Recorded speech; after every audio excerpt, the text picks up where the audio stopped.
ਸਤਿ ਸ੍ਰੀ ਅਕਾਲ।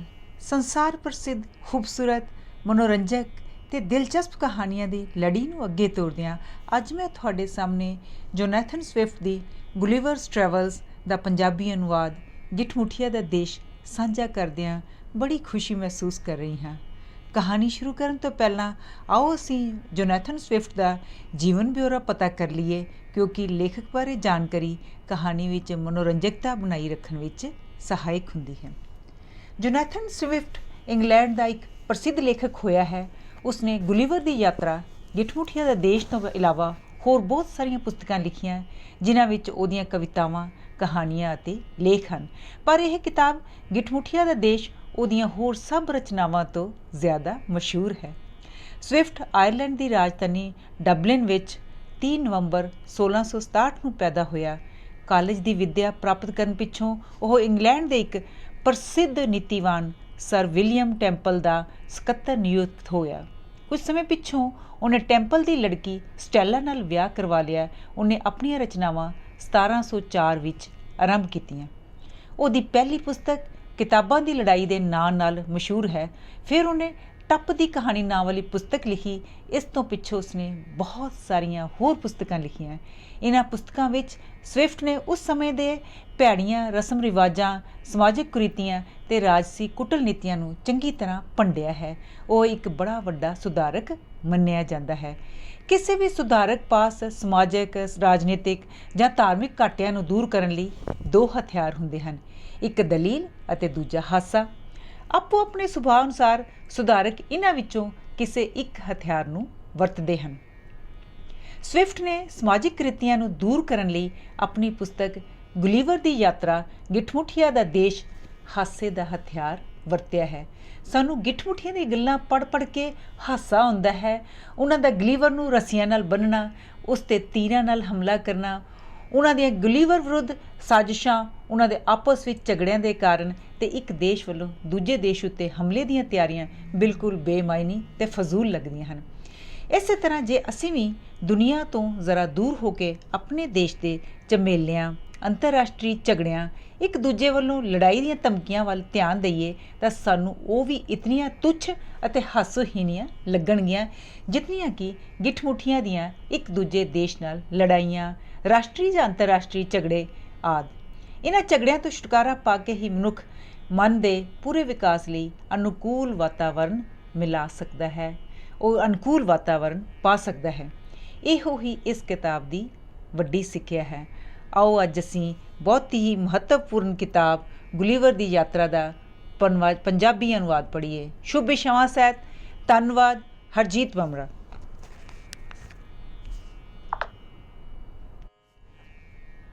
ਕਾਂਡ ਪਹਿਲਾ। ਗੁਲੀਵਰ ਦੇ ਮਾਤਾ ਪਿਤਾ ਨੋਟਿੰਗਮ ਸ਼ਹਿਰ ਇੰਗਲੈਂਡ ਵਿੱਚ ਰਹਿੰਦੇ ਸਨ। ਉਹ ਚਾਹੁੰਦੇ ਸਨ ਕਿ ਗੁਲੀਵਰ ਵੱਡਾ ਹੋ ਕੇ ਡਾਕਟਰ ਬਣੇ। ਇਸ ਮਨਸ਼ੇ ਨੂੰ ਮੁੱਖ ਰੱਖ ਕੇ ਉਹਨਾਂ ਨੇ ਪੜ੍ਹਾਈ ਲਈ ਉਹਨੂੰ ਜਰਮਨੀ ਭੇਜ ਦਿੱਤਾ। ਉੱਥੋਂ ਆ ਕੇ ਉਹਨੇ ਵਿਆਹ ਕਰਾ ਲਿਆ ਅਤੇ ਲੰਡਨ ਵਿੱਚ ਡਾਕਟਰੀ ਦੀ ਦੁਕਾਨ ਖੋਲ੍ਹ ਲਈ। ਪਰ ਨਾ ਹੀ ਉਹ ਇਹਨੂੰ ਕੰਮ ਪਸੰਦ ਸੀ, ਨਾ ਹੀ ਸ਼ਹਿਰੀ ਜੀਵਨ।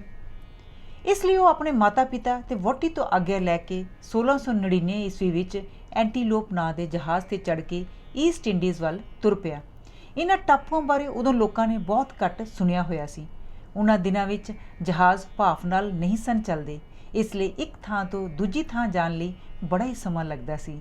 ਸੋ ਇੰਗਲੈਂਡ ਤੋਂ ਆਸਟ੍ਰੇਲੀਆ ਪਹੁੰਚਣ ਤੱਕ ਗੁਲੀਵਰ ਨੂੰ 6 ਮਹੀਨੇ ਲੱਗ ਗਏ। ਉਹਦਾ ਜਹਾਜ਼ ਆਸਟ੍ਰੇਲੀਆ ਤੋਂ ਕੁਝ ਦੂਰ ਹੀ ਗਿਆ ਸੀ ਕਿ ਇੱਕ ਜ਼ਬਰਦਸਤ ਤੂਫਾਨ ਆਇਆ ਅਤੇ ਉਹ ਉਸ ਇੱਕ ਚਟਾਨ ਨਾਲ ਇਸ ਜ਼ੋਰ ਨਾਲ ਟਕਰਾਇਆ ਕਿ ਉਹਦੇ ਟੁਕੜੇ ਟੁਕੜੇ ਹੋ ਗਏ ਅਤੇ ਉਸ ਵਿਚਲੇ ਸਾਰੇ ਮੁਸਾਫਰ ਸਮੁੰਦਰ ਦੀਆਂ ਲਹਿਰਾਂ ਦੇ ਕਾਬੂ ਆ ਗਏ। ਗੁਲੀਵਰ ਤੋਂ ਸਿਵਾ ਸਾਰੇ ਮੁਸਾਫਰ ਡੁੱਬ ਗਏ। ਸਿਰਫ ਉਹ ਹੀ ਹੱਥ ਪੈਰ ਮਾਰਦਾ, ਬੁਰੇ ਹਾਲੀ, ਥਕਾਵਟ ਨਾਲ ਚੂਰ ਇੱਕ ਟਾਪੂ ਦੇ ਕੰਢੇ ਜਾ ਲੱਗਾ। ਜਦੋਂ ਉਹਦੀ ਥਕਾਵਟ ਦੂਰ ਹੋਈ ਅਤੇ ਉਹਨੂੰ ਕੁਝ ਹੋਸ਼ ਆਈ ਤਾਂ ਗੁਲੀਵਰ ਨੇ ਆਲੇ ਦੁਆਲੇ ਦੇਖਿਆ। ਉਹਨੂੰ ਕਿਸੇ ਵੀ ਥਾਂ, ਰਹਿਣ ਵਾਲੀ ਥਾਂ ਜਾਂ ਕਿਸੇ ਮਨੁੱਖ ਦਾ ਨਾਂ ਨਿਸ਼ਾਨ ਨਾ ਦਿਸਿਆ। ਪਰ ਫਿਰ ਵੀ ਉਹਨੇ ਰੱਬ ਦਾ 100 ਸ਼ੁਕਰ ਕੀਤਾ ਕਿ ਉਹਦੀ ਜਾਨ ਬਚ ਗਈ ਹੈ। ਬਹੁਤ ਥੱਕੇ ਟੁੱਟੇ ਅਤੇ ਭੁੱਖੇ ਹੋਣ ਦੇ ਕਾਰਨ ਉਹਨੂੰ ਬੇਹੋਸ਼ੀ ਜਿਹੀ ਵਰਗੀ ਨੀਂਦ ਆ ਗਈ। ਉਹ 8 ਘੰਟੇ ਇਸੇ ਤਰ੍ਹਾਂ ਬੜੀ ਗੂੜੀ ਨੀਂਦ ਵਿੱਚ ਸੁੱਤਾ ਰਿਹਾ। ਜਦੋਂ ਉਹਨੂੰ ਜਾਗ ਆਈ ਤਾਂ ਬਿਲਕੁਲ ਤਾਜ਼ਾ ਦਮ ਹੋ ਚੁੱਕਾ ਸੀ, ਪਰ ਜਦੋਂ ਉਹਨੇ ਉੱਠ ਕੇ ਬੈਠਣ ਦੀ ਕੋਸ਼ਿਸ਼ ਕੀਤੀ ਤਾਂ ਉਹਨੂੰ ਪਤਾ ਲੱਗਾ ਕਿ ਉਹ ਹਿਲ ਵੀ ਨਹੀਂ ਸੀ ਸਕਦਾ। ਉਹਦੇ ਹੱਥ ਪੈਰ, ਲੱਤਾਂ ਅਤੇ ਵਾਲ ਵੀ ਬਰੀਕ ਬਰੀਕ ਧਾਗਿਆਂ ਨਾਲ ਇਤਨੀ ਮਜ਼ਬੂਤੀ ਨਾਲ ਜਕੜੇ ਹੋਏ ਸਨ ਕਿ ਉਹਦੇ ਲਈ ਹਿਲਣਾ ਜੁਲਣਾ ਵੀ ਔਖਾ ਸੀ। ਕੁਝ ਚਿਰ ਤੋਂ ਬੜਾ ਹੈਰਾਨ ਹੋ ਕੇ ਸੋਚਦਾ ਰਿਹਾ ਕਿ ਇਹ ਸਭ ਕੀ ਤਮਾਸ਼ਾ ਹੈ। ਕੀ ਇਹ ਕੋਈ ਭੂਤ ਪ੍ਰੇਤਾਂ ਦਾ ਕੰਮ ਹੈ ਜਾਂ ਕਿਸੇ ਜਾਦੂਗਰ ਦਾ ਚਮਤਕਾਰ ਹੈ। ਦਿਨ ਚੰਗੀ ਤਰ੍ਹਾਂ ਚੜ੍ਹਿਆ ਹੋਇਆ ਸੀ ਤੇ ਮਿੰਟ ਮਿੰਟ ਪਿੱਛੋਂ ਧੁੱਪ ਤੇਜ਼ ਹੋ ਰਹੀ ਸੀ। ਇਸ ਲਈ ਗੁਲੀਵਰ ਉੱਥੇ ਇਸੇ ਹਾਲਤ ਵਿੱਚ ਲੇਟੇ ਰਹਿਣ ਵਿੱਚ ਬੜੀ ਔਖ ਮਹਿਸੂਸ ਕਰਨ ਲੱਗ ਪਿਆ। ਇਤਨੇ ਵਿੱਚ ਉਹਨੂੰ ਲੱਗਾ ਕਿ ਉਹਦੀਆਂ ਲੱਤਾਂ 'ਤੇ ਕੁਝ ਚੜ੍ਹ ਰਿਹਾ ਹੈ ਤੇ ਉਹ ਹੌਲੀ ਹੌਲੀ ਉਹਦੇ ਮੂੰਹ ਵੱਲ ਵੱਧ ਰਿਹਾ ਹੈ। ਆਖਰ ਉਹ ਗੁਲੀਵਰ ਦੀ ਠੋਡੀ ਤੱਕ ਪਹੁੰਚ ਗਿਆ। ਬੜੀ ਮੁਸ਼ਕਲ ਨਾਲ ਉਹਨੇ ਅੱਖਾਂ ਨੀਵੀਆਂ ਕਰਕੇ ਵੇਖਿਆ ਕਿ ਉਹ ਇੱਕ ਗਿੱਠਮੁੱਠੀਆ ਸੀ। ਉਹਦਾ ਕੱਦ ਮਸਾਂ 6 ਕੁ ਇੰਚ ਸੀ। ਉਹਦੇ ਹੱਥ ਵਿੱਚ ਤੀਰ ਕਮਾਨ ਤੇ ਮੋਢੇ 'ਤੇ ਤਰਕਸ਼ ਟੰਗਿਆ ਹੋਇਆ ਸੀ। ਉਹਦੇ ਵੇਖਦਿਆਂ ਵੇਖਦਿਆਂ ਹੋਰ ਬਹੁਤ ਸਾਰੇ ਗਿੱਠਮੁੱਠੀਏ ਕੀੜਿਆਂ ਵਾਂਗ ਉਹਦੇ ਆਲੇ ਦੁਆਲੇ ਲੱਤਾਂ, ਛਾਤੀ ਅਤੇ ਸਿਰ 'ਤੇ ਚੜ੍ਹ ਆਏ। ਇਹ ਵੇਖ ਕੇ ਉਹਨੇ ਘਬਰਾਹਟ ਨਾਲ ਬੜੀ ਉੱਚੀ ਸਾਰੀ ਚੀਕ ਮਾਰੀ। ਇਸ ਨਾਲ ਗਿੱਠਮੁੱਠੀਆਂ ਵਿੱਚ ਹਫੜਾ ਦਫੜੀ ਮਚ ਗਈ ਤੇ ਉਹ ਇਤਨੇ ਡਰੇ ਕਿ ਕਈ ਤਾਂ ਮੁੱਧੇ ਹੋ ਕੇ ਉਹਦੇ ਸਰੀਰ ਤੋਂ ਥੱਲੇ ਜਾ ਪਏ ਤੇ ਇਤਨੀ ਉਚਾਈ ਤੋਂ ਡਿੱਗਣ ਨਾਲ ਸਖਤ ਜ਼ਖਮੀ ਹੋ ਗਏ ਤੇ ਕਈ ਇਸ ਭਾਜੜ ਵਿੱਚ ਲਿਤਾੜੇ ਜਾਣ ਨਾਲ ਬੇਹੋਸ਼ ਹੋ ਗਏ। ਆਪਣੇ ਇਸ ਜਕੜੇ ਜਾਣ ਤੇ ਗੁੱਸੇ ਵਿੱਚ ਆ ਕੇ ਤੇ ਇਹ ਵੇਖਣ ਲਈ ਕਿ ਆਲੇ ਦੁਆਲੇ ਕੀ ਹੋ ਰਿਹਾ ਹੈ, ਉਹਨੇ ਰੱਸੀਆਂ ਨੂੰ ਤੋੜਨ ਦਾ ਪੂਰਾ ਜ਼ੋਰ ਲਾਇਆ। ਹਾਲੀ ਥੋੜ੍ਹੀਆਂ ਜਿਹੀਆਂ ਰੱਸੀਆਂ ਹੀ ਟੁੱਟੀਆਂ ਸਨ ਕਿ ਗੁਲੀਵਰ ਨੇ ਮਹਿਸੂਸ ਕੀਤਾ ਕਿ ਉਹਨੂੰ ਸਾਰੇ ਸਰੀਰ 'ਤੇ ਜ਼ੋਰ-ਜ਼ੋਰ ਦੀ ਸੂਈਆਂ ਚੁੱਭ ਰਹੀਆਂ ਹਨ।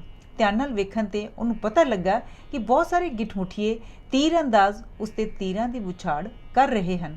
ਕਈ ਤੀਰ ਤਾਂ ਉਹਦੇ ਹੱਥਾਂ 'ਤੇ ਆ ਕੇ ਵੱਜੇ ਤੇ ਉਹਨੇ ਕਾਫੀ ਪੀੜ ਮਹਿਸੂਸ ਕੀਤੀ, ਪਰ ਸਰੀਰ ਦਾ ਬਾਕੀ ਹਿੱਸਾ ਕੋਟ ਨਾਲ ਟੱਕੇ ਹੋਣ ਕਰਕੇ ਬਚਿਆ ਰਿਹਾ। ਉਹਨੇ ਸੋਚਿਆ ਕਿ ਜੇ ਉਹ ਬਿਨਾਂ ਹਿੱਲਣ ਜੁਲਣ ਤੋਂ ਲੇਟਿਆ ਰਹੇ ਤਾਂ ਸ਼ਾਇਦ ਉਹ ਤੀਰਾਂ ਤੋਂ ਬਚਿਆ ਰਹੇ। ਗੁਲੀਵਰ ਨੂੰ ਚੁੱਪਚਾਪ ਲੇਟਿਆਂ ਵੇਖ ਕੇ ਬਹੁਤ ਸਾਰੇ ਗਿੱਠਮੁੱਠੀਆਂ ਨੇ ਉਹਦੇ ਕੰਨ ਦੇ ਲਾਗੇ ਹੀ ਲੱਕੜੀ ਦਾ ਇੱਕ ਉੱਚਾ ਸਾਰਾ ਥੜਾ ਬਣਾਇਆ। ਉਸ 'ਤੇ 4 ਗਿੱਠਮੁੱਠੀਏ ਚੜ੍ਹ ਗਏ। ਇਹਨਾਂ ਵਿੱਚੋਂ ਇੱਕ ਬਾਕੀਆਂ ਕੋਲੋਂ ਅਹੁਦੇ ਅਤੇ ਉਮਰ ਵਿੱਚ ਵੱਡਾ ਲੱਗਦਾ ਸੀ ਤੇ ਕੱਦ ਵਿੱਚ ਵੀ ਕੁਝ ਉੱਚਾ ਸੀ। ਉਹ ਚੜ੍ਹਾਈ ਕਰਨ ਕਰਕੇ ਹੱਫਿਆ ਹੋਇਆ ਸੀ। ਉਹਨੇ ਥੋੜ੍ਹਾ ਚਿਰ ਸਾਹ ਲੈ ਕੇ ਇੱਕ ਤਕਰੀਰ ਕੀਤੀ ਜਿਸ ਦਾ ਨਾ ਤਾਂ ਗਲੀਵਰ ਦੇ ਕੁਝ ਪੱਲੇ ਪਿਆ ਤੇ ਨਾ ਹੀ ਜੋ ਕੁਝ ਗਲੀਵਰ ਨੇ ਜਵਾਬ ਦਿੱਤਾ ਕਿਹਾ ਗਿੱਠਮੁੱਠੀਏ ਸਰਦਾਰ ਦੇ ਪੱਲੇ ਪਿਆ। ਹੁਣ ਗਲੀਵਰ ਨੂੰ ਬੜੀ ਭੁੱਖ ਲੱਗ ਗਈ ਸੀ। ਉਹਨੇ ਆਪਣੇ ਹੱਥਾਂ ਨਾਲ ਮੂੰਹ ਵੱਲ 3 ਵਾਰ ਇਸ਼ਾਰਾ ਕਰਕੇ ਸਮਝਾਉਣ ਦੀ ਕੋਸ਼ਿਸ਼ ਕੀਤੀ ਕਿ ਉਹਨੂੰ ਸਖਤ ਭੁੱਖ ਲੱਗੀ ਹੈ। ਉਹਦਾ ਇਸ਼ਾਰਾ ਸਮਝ ਕੇ 100 ਆਦਮੀ ਹੱਥਾਂ ਵਿੱਚ 100 ਦੇ ਲਗਭਗ ਖਾਣੇ ਨਾਲ ਭਰੀਆਂ ਟੋਕਰੀਆਂ ਚੁੱਕ ਲਿਆਏ ਤੇ ਪੌੜੀਆਂ ਲਾ ਕੇ ਉਹਦੇ ਮੂੰਹ ਤੱਕ ਪਹੁੰਚ ਗਏ। ਉਹ ਆਪਣੀਆਂ ਵੱਲੋਂ ਤਾਂ ਖਾਣ ਨੂੰ ਬਹੁਤ ਕੁਝ ਲਿਆਏ, ਪਰ ਗੁਲੀਵਰ ਨੇ ਵੇਖਦੇ ਵੇਖਦੇ ਹੀ 2-4 ਉੱਗਾਂ ਵਿੱਚ ਹੀ ਉਹ ਸਭ ਕੁਝ ਹੜੱਪ ਕਰ ਲਿਆ। ਗਿੱਠਮੁੱਠੀਏ ਉਹਦੀ ਭੁੱਖ ਵੇਖ ਕੇ ਬੜੇ ਹੈਰਾਨ ਹੋਏ। 100 ਗਿੱਠਮੁੱਠੀਆਂ ਜਿੰਨਾ ਖਾਣਾ ਤਾਂ ਉਹ ਪਹਿਲਾਂ ਹੀ ਖਾ ਚੁੱਕਾ ਸੀ। 900 ਗਿੱਠਮੁੱਠੀਆਂ ਜਿੰਨਾ ਖਾਣਾ ਉਹਨੇ ਹੋਰ ਖਾਧਾ। ਪੀਲੀ ਉਹਨੇ ਸ਼ਰਾਬ ਦੇ 10 ਵੱਡੇ ਵੱਡੇ ਪੀਪੇ ਭਰ ਕੇ ਲਿਆ ਕੇ ਦਿੱਤੇ ਤੇ ਬੜੀ ਮੁਸ਼ਕਿਲ ਨਾਲ ਗਲੀਵਰ ਦੀ ਪਿਆਸ ਦੂਰ ਕੀਤੀ। ਜਦੋਂ ਉਹਨਾਂ ਦੇ ਵੱਡੇ ਵਜ਼ੀਰ ਨੂੰ ਗਲੀਵਰ ਦੇ ਇਤਨਾ ਖਾਣਾ ਖਾਣ ਬਾਰੇ ਇਤਲਾਹ ਮਿਲੀ ਤਾਂ ਗਲੀਵਰ ਨੂੰ ਵੇਖਣ ਲਈ ਆ ਪਾਇਆ। ਉਹ 4 ਪਹਿਰੇਦਾਰਾਂ ਨੂੰ ਨਾਲ ਲੈ ਕੇ ਪੌੜੀ ਦੁਆਰਾ ਗੁਲੀਵਰ ਦੇ ਸੱਜੇ ਗਿੱਟੇ 'ਤੇ ਚੜ੍ਹ ਗਿਆ। ਉੱਥੋਂ ਉਹਨੇ ਬੜੀ ਹੌਲੀ ਹੌਲੀ ਗੁਲੀਵਰ ਦੇ ਮੂੰਹ ਵੱਲ ਵਧਿਆ। ਉਹਦੇ ਹੱਥ ਵਿੱਚ ਸ਼ਾਹੀ ਮੋਹਰ ਸੀ ਜੋ ਉਹਨੇ ਗੁਲੀਵਰ ਦੀਆਂ ਅੱਖਾਂ ਅੱਗੇ ਕੀਤੀ ਤਾਂ ਜੋ ਉਹ ਪਛਾਣ ਲਏ ਕਿ ਰਾਜ ਦਰਬਾਰ ਵਿੱਚ ਉਹ ਇੱਕ ਉੱਚ ਪਦਵੀ ਦਾ ਮਾਲਕ ਹੈ। ਉਹ 10 ਮਿੰਟ ਤੱਕ ਹੌਲੀ ਹੌਲੀ ਤੇ ਬੜੇ ਰੋਹਬ ਨਾਲ ਭਾਸ਼ਣ ਦਿੰਦਾ ਰਿਹਾ। ਉਹਦੇ ਚਿਹਰੇ 'ਤੇ ਗੁੱਸੇ ਜਾਂ ਡਰ ਦਾ ਕੋਈ ਚਿੰਨ੍ਹ ਨਹੀਂ ਸੀ। ਇਉਂ ਲੱਗਦਾ ਸੀ ਕਿ ਉਹ ਗੁਲੀਵਰ ਬਾਰੇ ਕੋਈ ਤਜਵੀਜ਼ ਪੇਸ਼ ਕਰ ਰਿਹਾ ਹੈ। ਉਹਦੇ ਕਈ ਵਾਰ ਇੱਕੋ ਪਾਸੇ ਇਸ਼ਾਰਾ ਕਰਨ ਤੋਂ ਗੁਲੀਵਰ ਨੂੰ ਸਮਝ ਆ ਗਈ ਕਿ ਉਹ ਉਹਨੂੰ ਕੈਦੀ ਬਣਾ ਕੇ ਉਸ ਦਿਸ਼ਾ ਵੱਲ ਲੈ ਜਾਣਾ ਚਾਹੁੰਦਾ ਹੈ। ਗੁਲੀਵਰ ਨੇ ਇਹ ਹੀ ਚੰਗਾ ਸਮਝਿਆ ਕਿ ਉਹਨਾਂ ਦੀ ਗੱਲ ਮੰਨ ਲਵੇ। ਜਦੋਂ ਉਹਨੇ ਆਪਣੀ ਰਜ਼ਾਮੰਦੀ ਜ਼ਾਹਿਰ ਕੀਤੀ ਤਾਂ ਵਜ਼ੀਰ ਬੜਾ ਹੀ ਖੁਸ਼ ਹੋਇਆ ਤੇ ਉਹਨੇ ਹੁਕਮ ਦਿੱਤਾ ਕਿ ਰੱਸੀਆਂ ਜਿਨ੍ਹਾਂ ਨਾਲ ਗੁਲੀਵਰ ਬੱਝਿਆ ਹੋਇਆ ਸੀ ਕੁਝ ਢਿੱਲੀਆਂ ਕੀਤੀਆਂ ਜਾਣ ਤੇ ਗੁਲੀਵਰ ਦੇ ਤੀਰਾਂ ਨਾਲ ਹੋਏ ਜ਼ਖਮਾਂ 'ਤੇ ਮਲਮ ਲਾਈ ਜਾਏ। ਇਸ ਨਾਲ ਉਹਦੇ ਜ਼ਖਮ ਜਲਦੀ ਹੀ ਠੀਕ ਹੋ ਗਏ। ਸ਼ਰਾਬ ਵਿੱਚ ਸ਼ਾਇਦ ਉਹਨਾਂ ਨੇ ਕੋਈ ਦਵਾਈ ਰਲਾਈ ਹੋਈ ਸੀ ਕਿਉਂਕਿ ਕੁਝ ਚਿਰ ਪਿੱਛੋਂ ਗਲੀਵਰ ਨੂੰ ਕੂਕ ਨੀਂਦ ਆ ਗਈ। ਕਾਂਡ ਦੂਜਾ। ਜਦੋਂ ਗੁਲੀਵਰ ਸੁੱਤਾ ਪਿਆ ਸੀ ਤਾਂ ਗਿੱਠਮੁੱਠੀਆਂ ਦੇ ਰਾਜ ਦਰਬਾਰ ਵਿੱਚ ਬੜੀ ਬਹਿਸ ਹੋਈ ਕਿ ਉਹਨੂੰ ਕਿਸ ਤਰੀਕੇ ਨਾਲ ਸ਼ਹਿਰ ਤੱਕ ਪਹੁੰਚਾਇਆ ਜਾਏ। ਉਹਨਾਂ ਪਾਸ ਕੋਈ ਐਸੀ ਗੱਡੀ ਨਹੀਂ ਸੀ ਜਿਹੜੀ ਉਹਨੂੰ ਆਸਾਨੀ ਨਾਲ ਚੁੱਕ ਸਕਦੀ। ਉਹ ਇਹ ਵੀ ਨਹੀਂ ਸੀ ਚਾਹੁੰਦੇ ਕਿ ਗੁਲੀਵਰ ਇਸ ਹਾਲਤ ਵਿੱਚ ਉੱਥੇ ਹੀ ਪਿਆ ਰਹੇ। ਆਖਰ ਉਹਨਾਂ ਨੇ ਗੁਲੀਵਰ ਨੂੰ ਚੁੱਕਣ ਲਈ ਇੱਕ ਵੱਡਾ ਸਾਰਾ ਗੱਡਾ ਬਣਾਉਣ ਦਾ ਫੈਸਲਾ ਕੀਤਾ। ਇਹ ਕੰਮ ਨੂੰ ਪੂਰਾ ਕਰਨ ਲਈ 500 ਗਿੱਠਮੁੱਠੀਏ ਤਰਖਾਣ ਨਿਯਤ ਕੀਤੇ ਗਏ। ਜਦ ਗੱਡਾ ਤਿਆਰ ਹੋ ਗਿਆ ਤਾਂ ਉਸ ਅੱਗੇ 500 ਬਲਦ ਜੋਤੇ ਗਏ कई सौ आदमी सिर्फ ये वेखण ते लाए गए कि गड्ढे दे बनण विच किते कोई कसर ना रह जाए, जिस कारण वो किते राह विच ही ना टुट जाए ते कोई जानी नुकसान हो जाए। गड्ढा जमीन तो केवल 3 इंच उच्चा सी ते 7 फुट लंमा ते 4 फुट चौड़ा सी। उस थल्ले 22 पहिए लगे हुए सन। देखण वालियां विच बड़ी हलचल मच गई जिस वक्त उतना वड्डा गड्ढा जिहड़ा उन्हें पहलां कदे नहीं वेख्या उत्थों गुलीवर नूं चुक्कण लई तुरिया। हुण वड्डा सवाल ये सी कि गुलीवर नूं चुक के गड्ढे विच किस तरह पाया जाए। इस बारे गिठमुठिए बड़े परेशान होए। जे उन्हां दे सिपाहियां दीयां सारियां पलटनां भी इस काम ते जुट जांदियां तां भी ओह कैदी नूं 1 इंच पर भी उतां ना चुक सकदियां। आखिर एक सियाणे ने सलाह दित्ती कि उहनूं रस्सियां नाल चुक के गड्ढे विच पाया जाए। उन्हां ने गुलीवर दे गिरद जमीन विच 2-2 फुट लंबे किले गढ़ दित्ते। रस्सियां उन्हां किलियां नाल बन के गुलीवर दे थल्लियों लंघाईयां गईयां। फिर 994 सिपाही लिआंदे गए जिन्हां ने इन्हां रस्सियां नाल इक्को समय इतने जोर नाल गुलीवर दे शरीर नूं उछाला दिता कि वह नाल खड़े गड्ढे विच जा पिया। इस बारे गुलीवर बिल्कुल बेखबर सी क्योंकि उसते बेहोशी की दवाई का हाली तक भी असर सी। गुलीवर नूं उदों जाग आई जदों शहर के अधवाटे पहुंचे। शहर दूर सी ते उत्तों रात पै चुकी सी, इसलिए गड्ढा राह दे एक पासे ही खड़ा कर दिता गया ते गुलीवर दे गिरद 500 सिपाहियां दा पहरा ला दिता गया। अद्धे मिशालां लई सारी रात पहरे ते खड़े रहे। बाकी तीर कमानां नाल लैस बिल्कुल तैयार सन कि जे वो नस्सण विच जरा जिन्नी भी कोशिश करे तां उस ते हल्ला बोल दिता जाए। अगले दिन वो फिर मूँह हनेरे ही सफ़र ते तुर पे ते दोपहर दे वेले वो शहर दे बाहरले बूहे पास पहुँच गए। बादशाह ते उन्हां दे अहलकार जिन्हां नूं इस शानदार जलूस दे आउण दी पहलां ही इतला मिल चुकी सी, इस दी उड़ीक विच बाहर खड़े सन। पर बादशाह सलामत ने गुलीवर दा मुआयना करन लई ਉਹਦੇ ਸਰੀਰ ਤੇ ਚੜ੍ਹਨ ਦਾ ਹੌਸਲਾ ਨਾ ਕੀਤਾ ਤਾਂ ਜੋ ਕਿਸੇ ਦੁਰਘਟਨਾ ਕਾਰਨ ਉਹਨਾਂ ਨੂੰ ਕਿਸੇ ਕਿਸਮ ਦਾ ਨੁਕਸਾਨ ਨਾ ਪਹੁੰਚੇ। ਉਹ ਦੂਰੋਂ ਹੀ ਖੜੇ ਹੋ ਕੇ ਗੁਲੀਵਰ ਨੂੰ ਵੇਖਦੇ ਰਹੇ। ਹੁਣ ਇਸ ਗੱਲ ਦਾ ਫੈਸਲਾ ਕਰਨਾ ਔਖਾ ਹੋ ਗਿਆ ਕਿ ਉਹਦੇ ਰਹਿਣ ਲਈ ਕਿੱਥੇ ਪ੍ਰਬੰਧ ਕੀਤਾ ਜਾਏ। ਇੱਕ ਨੇ ਸਲਾਹ ਦਿੱਤੀ ਕਿ ਸ਼ਹਿਰੋਂ ਬਾਹਰ ਉੱਥੋਂ ਦੇ ਇੱਕ ਪ੍ਰਾਚੀਨ ਮੰਦਰ ਵਿੱਚ ਜਿੱਥੇ ਅੱਜ ਕੱਲ੍ਹ ਕੋਈ ਨਹੀਂ ਜਾਂਦਾ ਇਸ ਦਾ ਉਤਾਰਾ ਕੀਤਾ ਜਾਏ। ਸੋ ਉਹ ਗੱਡੇ ਨੂੰ ਖਿੱਚ ਧੂ ਕੇ ਮੰਦਰ ਦੇ ਬੂਹੇ ਕੋਲ ਲੈ ਗਏ। ਜਦ ਗੁਲੀਵਰ ਨੇ ਮੰਦਰ ਵੱਲ ਝਾਤੀ ਮਾਰੀ ਤਾਂ ਉਹਨੂੰ ਪਤਾ ਲੱਗਾ ਕਿ ਇਹ ਮੰਦਰ ਭਾਵੇਂ ਗਿੱਠ-ਮੁੱਠੀਆਂ ਦੀ ਨਜ਼ਰ ਵਿੱਚ ਬੜਾ ਵੱਡਾ ਸੀ ਪਰ ਉਸ ਲਈ ਉਸ ਵਿੱਚ ਰਹਿਣਾ ਬੜਾ ਮੁਸ਼ਕਿਲ ਸੀ। ਉਸ ਦਾ ਦਰਵਾਜ਼ਾ ਕੇਵਲ 4 ਫੁੱਟ ਉੱਚਾ ਸੀ ਤੇ 2.5 ਫੁੱਟ ਚੌੜਾ ਸੀ। ਉਸ ਵਿੱਚੋਂ ਉਹ ਦੂਰੇ ਹੋ ਕੇ ਲੰਘਣ ਦੀ ਆਸ ਕਰ ਸਕਦਾ ਸੀ। ਬਾਕੀ ਬਾਰੀਆਂ ਫਰਸ਼ ਤੋਂ ਸਿਰਫ 6 ਇੰਚ ਉੱਚੀਆਂ ਸਨ, ਇਸ ਲਈ ਉਹਨਾਂ ਦਾ ਗਲੀਵਰ ਨੂੰ ਕੋਈ ਲਾਭ ਨਹੀਂ ਸੀ। ਖਿੱਚ ਧੂ ਕੇ ਬੜੀ ਮੁਸ਼ਕਿਲ ਨਾਲ ਗਿੱਠ-ਮੁੱਠੀਆਂ ਨੇ ਗਲੀਵਰ ਨੂੰ ਮੰਦਰ ਦੇ ਵਿਹੜੇ ਤੱਕ ਪਹੁੰਚਾਇਆ। ਮੰਦਰ ਤੋਂ ਬਾਹਰ ਕੁਝ ਦੂਰ 5 ਫੁੱਟ ਉੱਚਾ ਇੱਕ ਬੁਰਜ ਸੀ ਜਿੱਥੋਂ ਮੰਦਰ ਅਤੇ ਉਹਦਾ ਵਿਹੜਾ ਚੰਗੀ ਤਰ੍ਹਾਂ ਦਿਸਦਾ ਸੀ। ਬਾਦਸ਼ਾਹ ਤੇ ਉਹਦੇ ਸਾਰੇ ਅਹਿਲਕਾਰ ਉਸ ਵਿੱਚ ਇਕੱਠੇ ਹੋਏ ਸਨ ਤੇ ਕੈਦੀ ਵੱਲ ਵੇਖ ਕੇ ਹੈਰਾਨ ਹੋ ਰਹੇ ਸਨ ਕਿਉਂਕਿ ਗੁਲੀਵਰ ਉਹਨਾਂ ਦੀ ਉੱਚੀ ਤੋਂ ਉੱਚੀ ਇਮਾਰਤ ਕੋਲੋਂ ਵੀ ਕਿਤੇ ਵੱਡਾ ਸੀ। ਦੂਰੋਂ ਨੇੜਿਓਂ ਗਿੱਠ-ਮੁੱਠੀਏ ਹੁਮ-ਹੁਮਾ ਕੇ ਇਸ ਅਜੀਬ ਦੈਂਤਾਕਾਰ ਮਨੁੱਖ ਨੂੰ ਵੇਖਣ ਲਈ ਆਉਣ ਲੱਗ ਪਏ ਕਿਉਂਕਿ ਉਹਨਾਂ ਦੇ ਸਾਰੇ ਦੇਸ਼ ਵਿੱਚ ਇਸ ਬਾਰੇ ਖਬਰ ਬਿਜਲੀ ਦੀ ਤੇਜ਼ੀ ਨਾਲ ਫੈਲ ਚੁੱਕੀ ਸੀ। ਦੁਪਹਿਰ ਤੱਕ 1 ਲੱਖ ਦੇ ਲਗਭਗ ਗਿੱਠ-ਮੁੱਠੀਏ ਇਕੱਠੇ ਹੋ ਗਏ ਤੇ ਗੁਲੀਵਰ ਨੂੰ ਦੇਖਣ ਲਈ ਇਤਨੇ ਉਤਾਵਲੇ ਹੋਏ ਕਿ ਧੱਕੇ ਤੇ ਧੱਕਾ ਚੱਲ ਰਿਹਾ ਸੀ ਤੇ ਬੱਚੇ ਬੁੱਢੇ ਭੀੜ ਵਿੱਚ ਹੀ ਲਿਤਾੜੇ ਜਾ ਰਹੇ ਸਨ। ਉੱਥੇ ਇਤਨਾ ਸ਼ੋਰ ਮਚ ਰਿਹਾ ਸੀ ਕਿ ਕੁਝ ਸੁਣਾਈ ਨਹੀਂ ਸੀ ਦੇ ਰਿਹਾ। ਕਈ ਬਹੁਤੇ ਜੋਸ਼ੀਲੇ ਤਾਂ ਪੌੜੀਆਂ ਤੱਕ ਵੀ ਆਪਣੇ ਨਾਲ ਲਿਆਏ ਹੋਏ ਸਨ ਅਤੇ ਉਹਨਾਂ ਰਾਹੀਂ ਗੁਲੀਵਰ ਦੀ ਛਾਤੀ 'ਤੇ ਚੜ੍ਹ ਕੇ ਉਹਨੂੰ ਵੇਖ ਰਹੇ ਸਨ। ਪਰ ਇਸ 'ਤੇ ਬਾਦਸ਼ਾਹ ਨੂੰ ਸਖਤ ਗੁੱਸਾ ਚੜ੍ਹਿਆ ਤੇ ਉਸਨੇ ਹੁਕਮ ਦਿੱਤਾ ਕਿ ਜੇ ਫਿਰ ਕੋਈ ਗਿੱਠ-ਮੁੱਠੀਆ ਐਸੀ ਨਾਜਾਇਜ਼ ਹਰਕਤ ਕਰਦਾ ਵੇਖਿਆ ਗਿਆ ਤਾਂ ਉਹਨੂੰ ਮੌਤ ਦੀ ਸਜ਼ਾ ਦਿੱਤੀ ਜਾਏਗੀ। ਇਸ ਹੁਕਮ ਦੀ ਬਦੌਲਤ ਗੁਲੀਵਰ ਦਾ ਇਸ ਮੁਸੀਬਤ ਤੋਂ ਥੋੜ੍ਹਾ ਬਹੁਤ ਬਚਾਅ ਹੋ ਗਿਆ।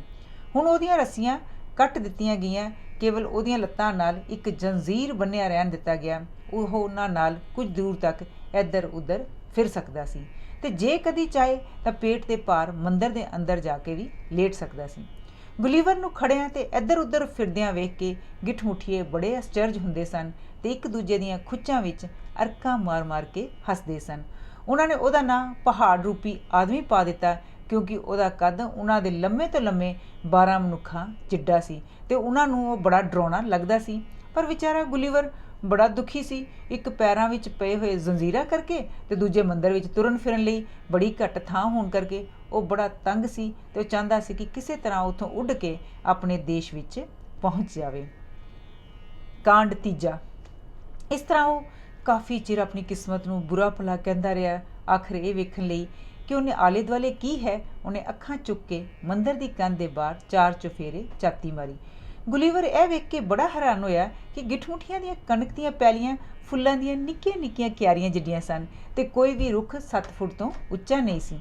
ਇਤਨੇ ਵਿੱਚ ਬਾਦਸ਼ਾਹ, ਜੋ ਮੰਦਰ ਦੇ ਸਾਹਮਣੇ ਬੁਰਜ ਵਿੱਚ ਖੜਾ ਬੜੇ ਗਹੁ ਨਾਲ ਗੁਲੀਵਰ ਦੀਆਂ ਹਰਕਤਾਂ ਵੇਖ ਰਿਹਾ ਸੀ, ਬੁਰਜ ਤੋਂ ਥੱਲੇ ਉਤਰਿਆ ਤੇ ਘੋੜੇ ਉੱਤੇ ਚੜ੍ਹ ਕੇ ਗੁਲੀਵਰ ਪਾਸ ਆਇਆ ਤਾਂ ਜੋ ਉਸ ਨਾਲ ਗੱਲਬਾਤ ਕਰ ਸਕੇ।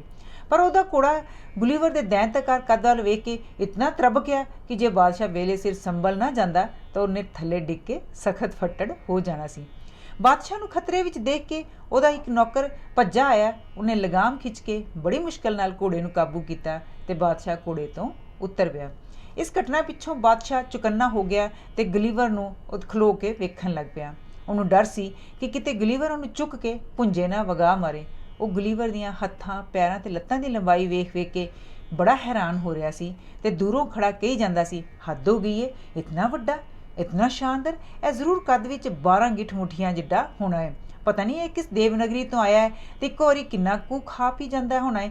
ਉਵੇਂ ਹੀ ਉਹਨੂੰ ਖਿਆਲ ਹੈ ਕਿ ਉਹਨੇ ਆਪਣੇ ਇੱਕ ਨੌਕਰ ਨੂੰ ਨੇੜੇ ਆਉਣ ਲਈ ਸੈਨਤ ਕੀਤੀ ਤੇ ਉਹਨੂੰ ਹੁਕਮ ਦਿੱਤਾ ਕਿ ਕੈਦੀ ਲਈ ਫੌਰਨ ਖਾਣਾ ਹਾਜ਼ਰ ਕੀਤਾ ਜਾਏ।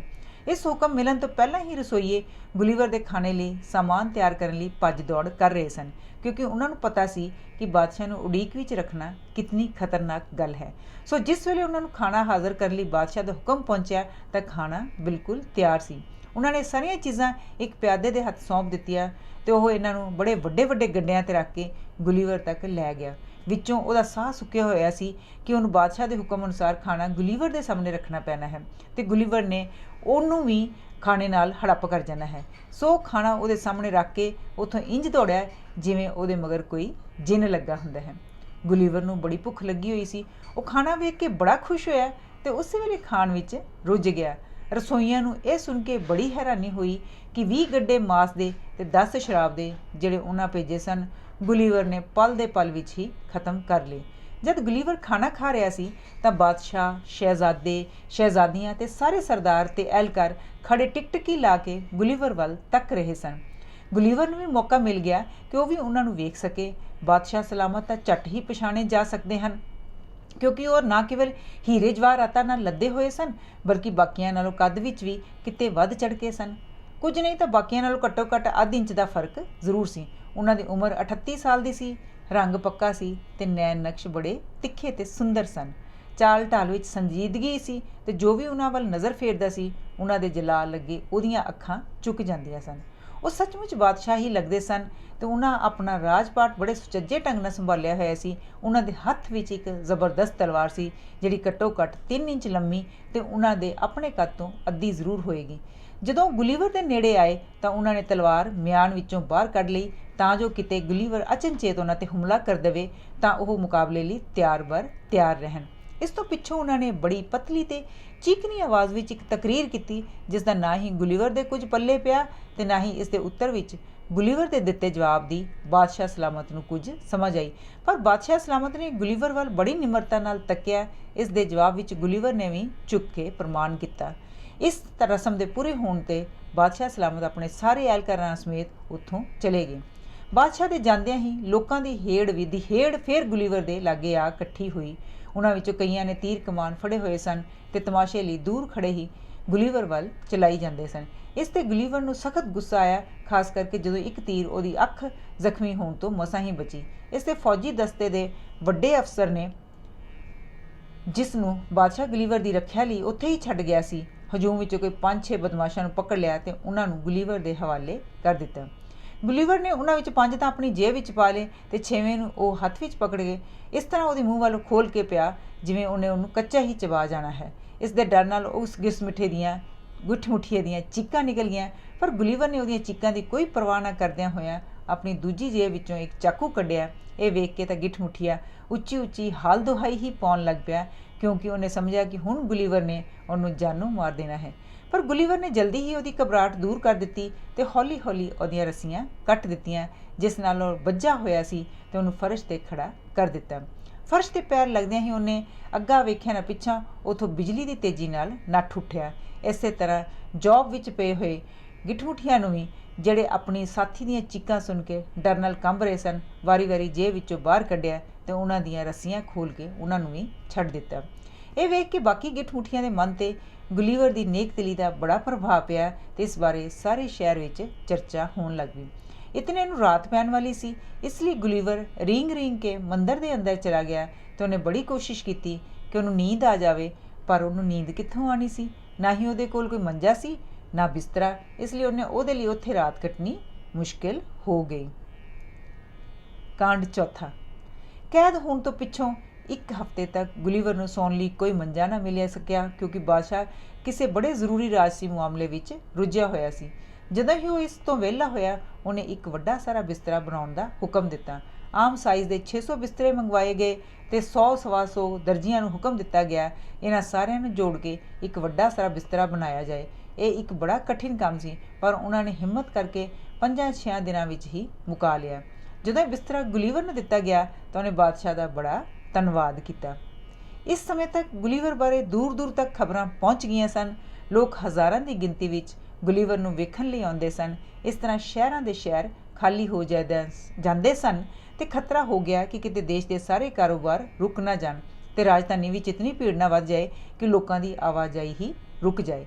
ਇਸ ਡਰ ਨੂੰ ਮੁੱਖ ਰੱਖ ਕੇ ਬਾਦਸ਼ਾਹ ਨੇ ਕਾਨੂੰਨ ਬਣਾ ਦਿੱਤਾ ਕਿ ਜਿਹੜਾ ਵੀ ਇੱਕ ਵਾਰ ਗੁਲੀਵਰ ਨੂੰ ਵੇਖ ਲਵੇ, ਉਹ ਦੂਜੀ ਵਾਰ ਬਿਨਾਂ ਆਗਿਆ ਤੋਂ ਅਤੇ ਬਿਨਾਂ ਵੱਡੀ ਸਾਰੀ ਰਕਮ ਖਜ਼ਾਨੇ ਵਿੱਚ ਜਮ੍ਹਾਂ ਕਰਵਾਇਆ ਉਹਨੂੰ ਨਹੀਂ ਵੇਖ ਸਕਦਾ।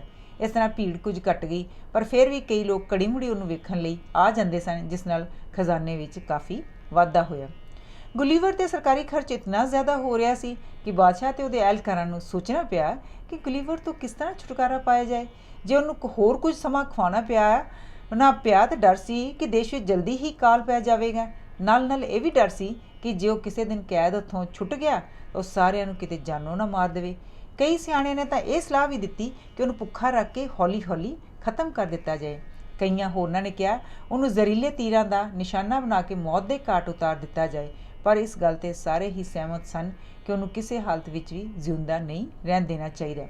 ਐਨ ਉਸ ਸਮੇਂ ਜਦੋਂ ਗੁਲੀਵਰ ਨੂੰ ਜਾਨੋਂ ਮਾਰਨ ਦੇ ਮਨਸੂਬੇ ਘੜੇ ਜਾ ਰਹੇ ਸਨ, 2 ਫੌਜੀ ਅਫਸਰ ਆਏ ਤੇ ਉਹਨਾਂ ਨੇ ਦੱਸਿਆ ਕਿ ਗੁਲੀਵਰ ਉਹਨਾਂ 6 ਦੋਸ਼ੀਆਂ ਨਾਲ, ਜਿਨ੍ਹਾਂ ਨੂੰ ਉਹਨਾਂ ਦੇ ਹਵਾਲੇ ਕੀਤਾ ਗਿਆ ਸੀ, ਕਿਸ ਨੇਕ ਦਿਲੀ ਨਾਲ ਪੇਸ਼ ਆਇਆ ਸੀ। ਇਸ ਖਬਰ ਦਾ ਸਾਰੇ ਦਰਬਾਰੀਆਂ ਉੱਤੇ ਇਤਨਾ ਜ਼ਬਰਦਸਤ ਅਸਰ ਪਿਆ ਕਿ ਉਹਨਾਂ ਨੇ ਉਹਨੂੰ ਜਾਨੋਂ ਮਾਰਨ ਦਾ ਫੈਸਲਾ ਕੁਝ ਸਮੇਂ ਲਈ ਪਿੱਛੇ ਪਾ ਦਿੱਤਾ ਤੇ ਉਹਨੂੰ ਖਵਾਉਣ ਪਿਆਉਣ ਦਾ ਪ੍ਰਬੰਧ ਕਰਨ ਲਈ ਸੋਚ ਵਿਚਾਰ ਕਰਨ ਲੱਗ ਪਏ। ਉਹਨਾਂ ਨੇ ਮੰਦਰ ਦੇ ਲਾਗੇ ਦੇ ਸਾਰੇ ਪਿੰਡਾਂ ਨੂੰ ਹੁਕਮ ਦੇ ਦਿੱਤਾ ਕਿ ਉਹ ਹਰ ਰੋਜ਼ ਗੁਲੀਵਰ ਦੇ ਖਾਣ ਲਈ 6 ਬੈਲ, 40 ਭੇਡਾਂ, ਸਬਜ਼ੀ, ਰੋਟੀ ਤੇ ਸ਼ਰਾਬ ਦਾ ਭੇਜਣ ਦਾ ਪ੍ਰਬੰਧ ਕਰਨ। ਇਸ ਖਾਣੇ ਨੂੰ ਹਰ ਰੋਜ਼ ਤਿਆਰ ਕਰਨ ਲਈ 600 ਰਸੋਈਏ ਨਿਯੁਕਤ ਕੀਤੇ ਗਏ। ਉਹਨਾਂ ਦੇ ਪਹਿਨਣ ਲਈ ਕੱਪੜੇ ਤਿਆਰ ਕਰਨ ਲਈ 300 ਦਰਜੀ ਸੱਦੇ ਗਏ।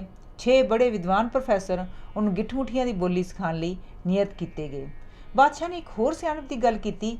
ਕੁਝ ਸਰਦਾਰਾਂ ਦੇ ਫੌਜ ਦੇ ਸਭ ਘੋੜੇ ਹਰ ਰੋਜ਼ ਗੁਲੀਵਰ ਸਾਹਮਣੇ ਫੇਰੇ ਜਾਇਆ ਕਰਨ, ਤਾਂ ਜੋ ਉਹਨਾਂ ਦੇ ਮਨ ਵਿੱਚੋਂ ਗੁਲੀਵਰ ਦਾ ਭੈ ਉੱਡ ਜਾਏ ਤੇ ਉਹਨੂੰ ਵੇਖ ਕੇ ਨਾ ਘਬਰਾਉਣ। ਇਸ ਤਰ੍ਹਾਂ ਕਰਨ ਨਾਲ ਗੁਲੀਵਰ ਬੜਾ ਖੁਸ਼ ਹੋਇਆ, ਕਿਉਂਕਿ ਉਹਦਾ ਸਾਰਾ ਦਿਲ ਲੱਗਾ ਰਹਿੰਦਾ ਸੀ।